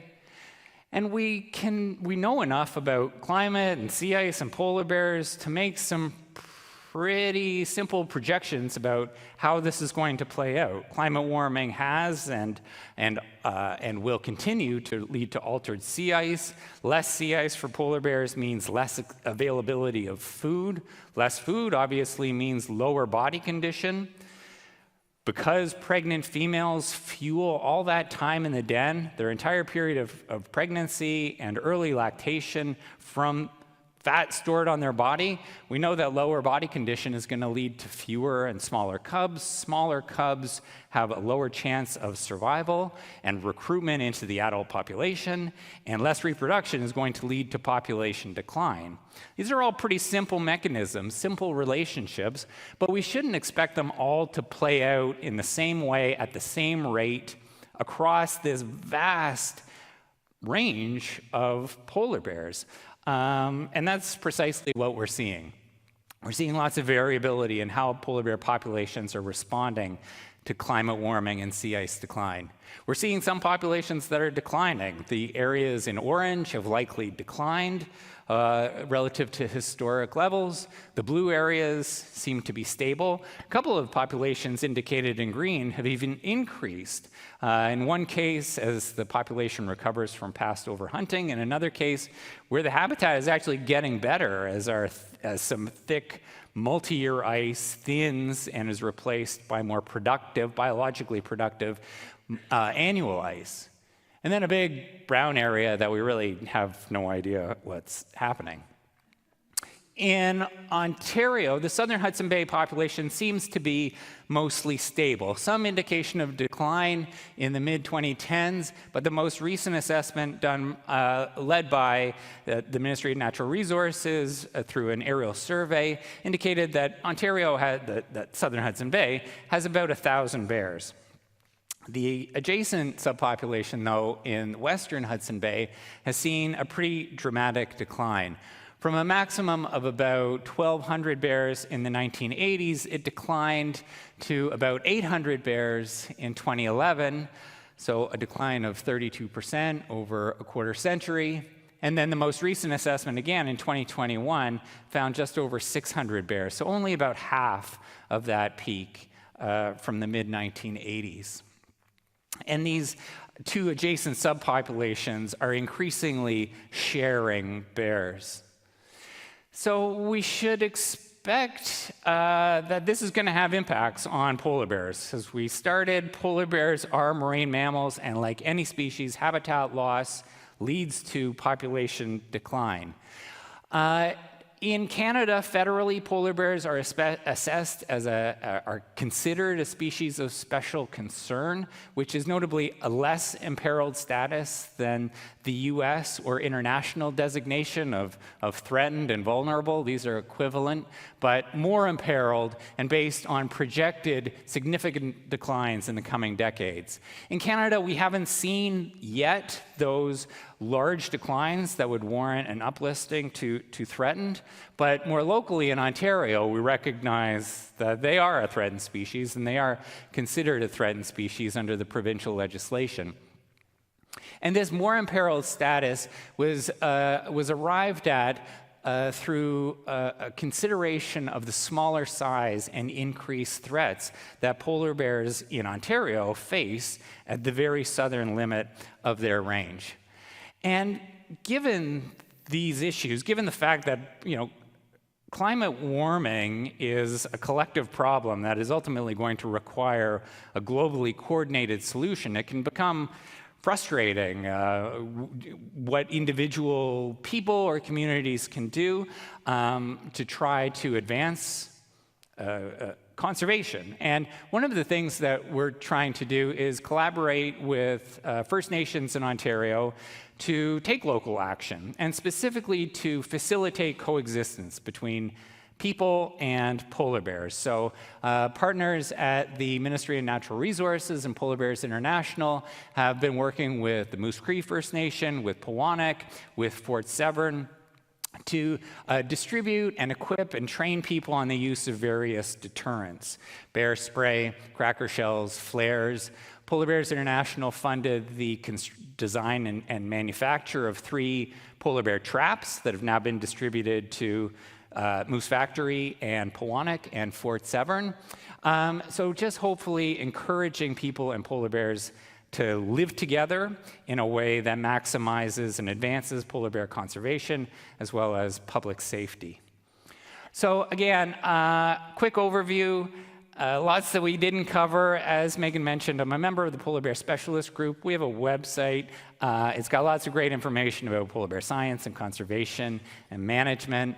A quick thank you to the agencies that have funded my work, the students and collaborators that have made it possible for me to be here. So thank you for having me, and yeah, happy to answer any questions.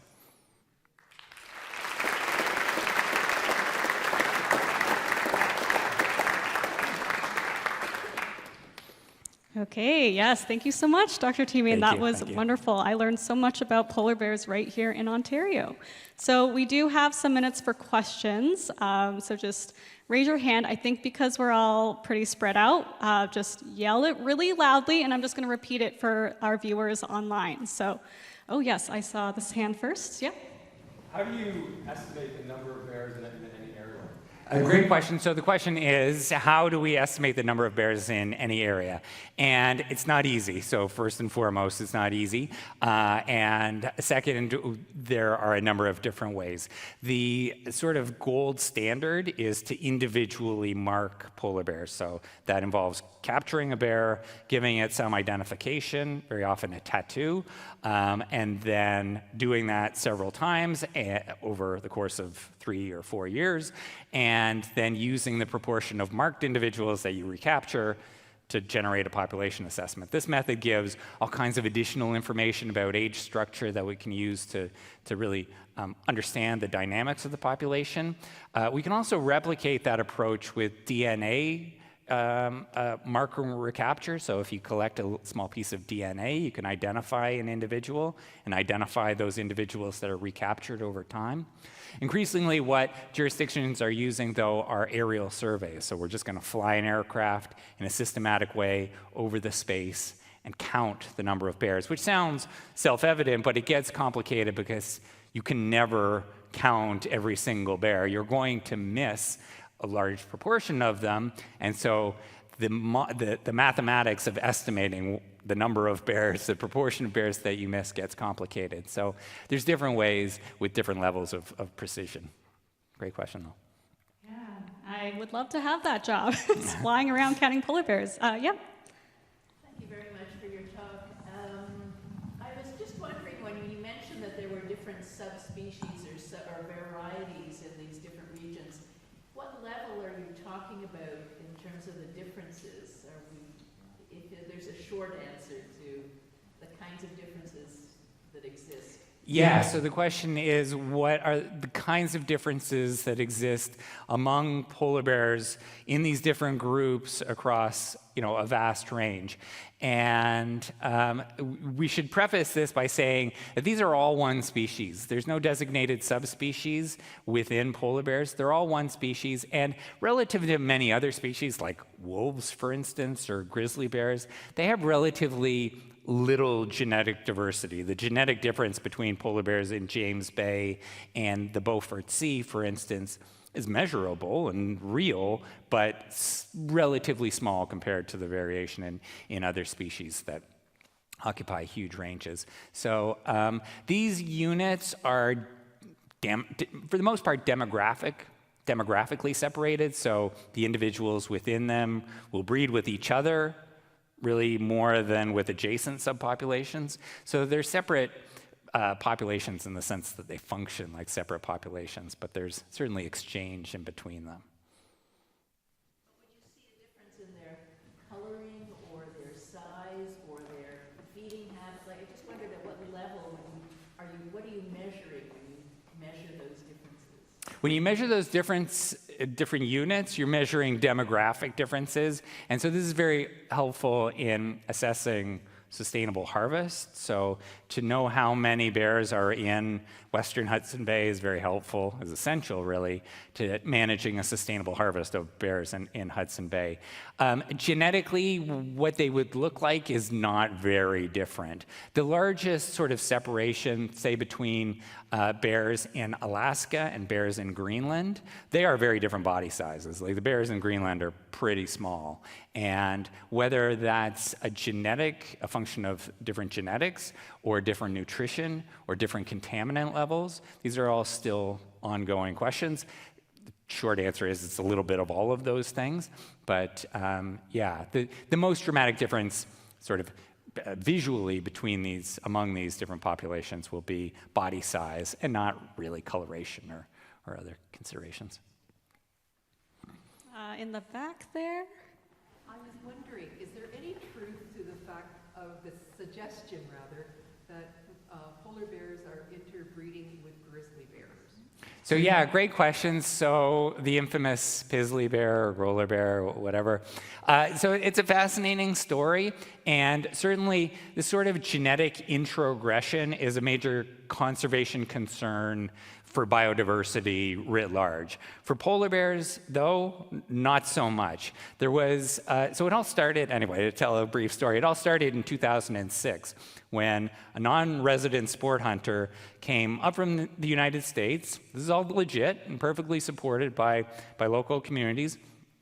Came up to shoot a polar bear in the Northwest Territories and shot a bear and was going to take the trophy home and was stopped by a conservation officer that said, "You have a tag for a polar bear. This is not a polar bear." And that set off a bit of a kerfuffle, and it turns out that the conservation officer was exactly right. It's not a polar bear. It was a hybrid between a polar bear and a grizzly bear.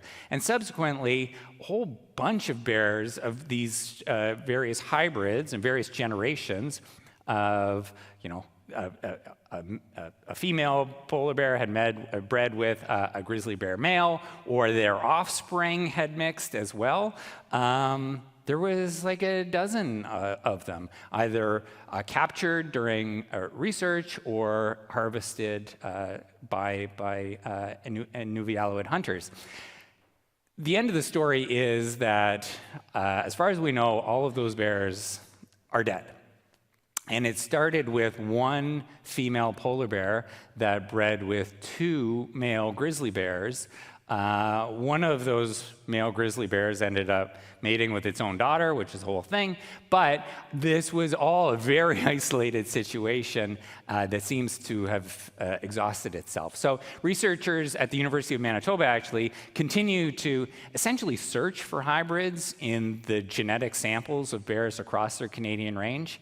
And yeah, haven't found a single hybrid outside of that one cluster in the Northwest Territories. So pretty cool. They should make an HBO show like Game of Thrones, but polar bear edition. Yes. You mentioned that they're now foraging for other food sources during the summer months. Is that just because we picked up the new technology, or do you think that may be a new behavior based on maybe less nutrition out of their winter feeds?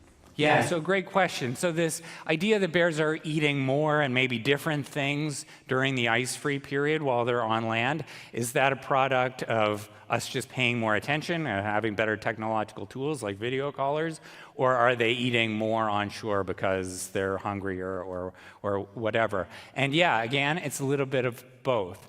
So there was a study in 1975 published by Russell looking at bears in James Bay, actually, and identified a huge number of things in their diets, from berries to other kinds of berries to caribou to driftwood and rocks. Like, these were based on stomach contents. So we knew in the 1970s that polar bears will eat anything, but there's definitely increasing accounts, certainly from researchers working on ground nesting birds in the Arctic. They're seeing more bears. There are unquestionably more bears visiting these seabird colonies than there used to be. And we know that because these are subject to long-term research. So it's a little bit of everything, I think. Bears are hungrier. They're spending certainly more time on shore. but we also have better tools for understanding their ecology. Okay, I'm so sorry. We are out of time for questions, but Dr. Greg Tiemann will be available after the show to mingle with people, right? Of course. Perfect. So if you see him, he's very approachable, so please ask him your questions. But for now, we do have to exit the theater as they set up for the rest of the show. So if you could please make your way back out to the lobby, that would be wonderful. And let's hear it one more time for Greg. Thank you. Thank you. Thank you for coming.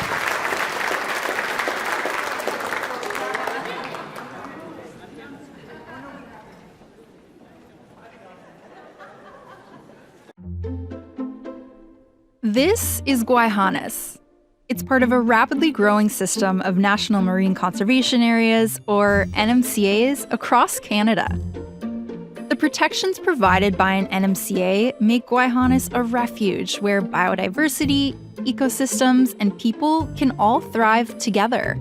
They protect cultural practices and resources too.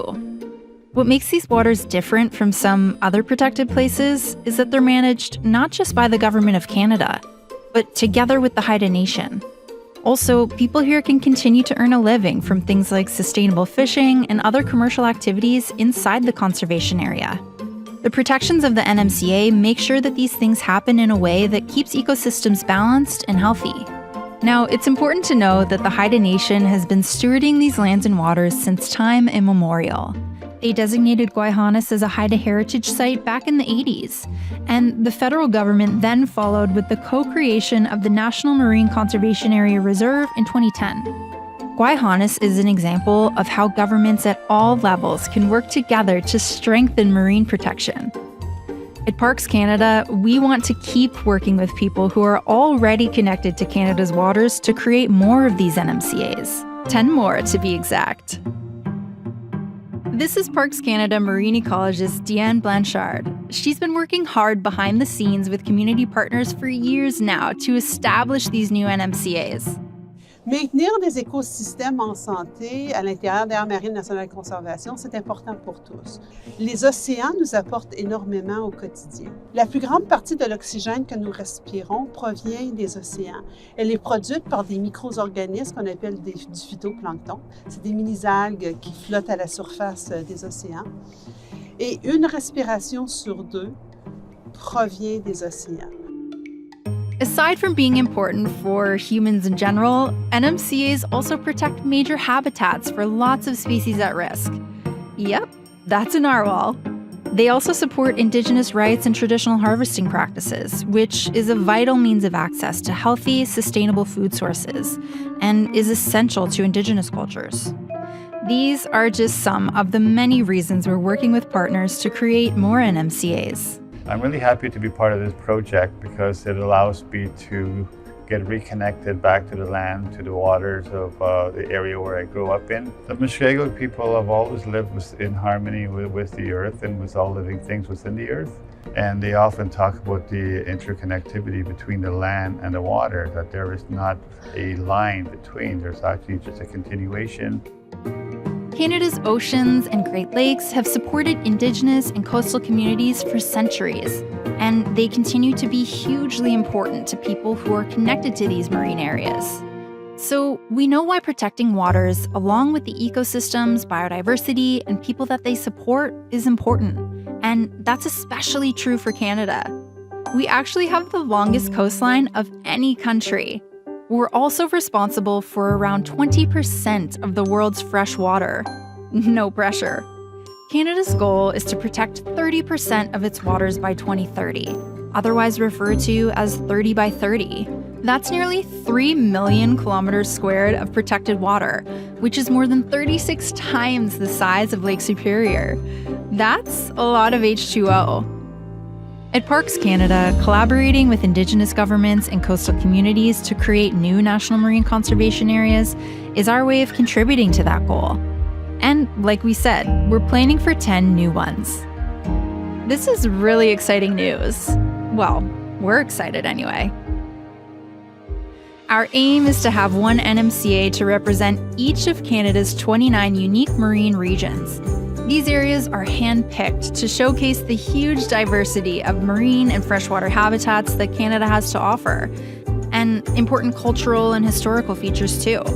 By integrating Indigenous leadership in the creation and management of NMCAs, we can make sure this work is grounded in Western science, Indigenous knowledge, and other local perspectives. Establishing new national marine conservation areas takes time, but when everything falls into place, they're an exciting blueprint for a future where we work together to protect and manage Canada's waters in a way that benefits both people and the planet. Follow along on our journey to more NMCAs at the link on your screen.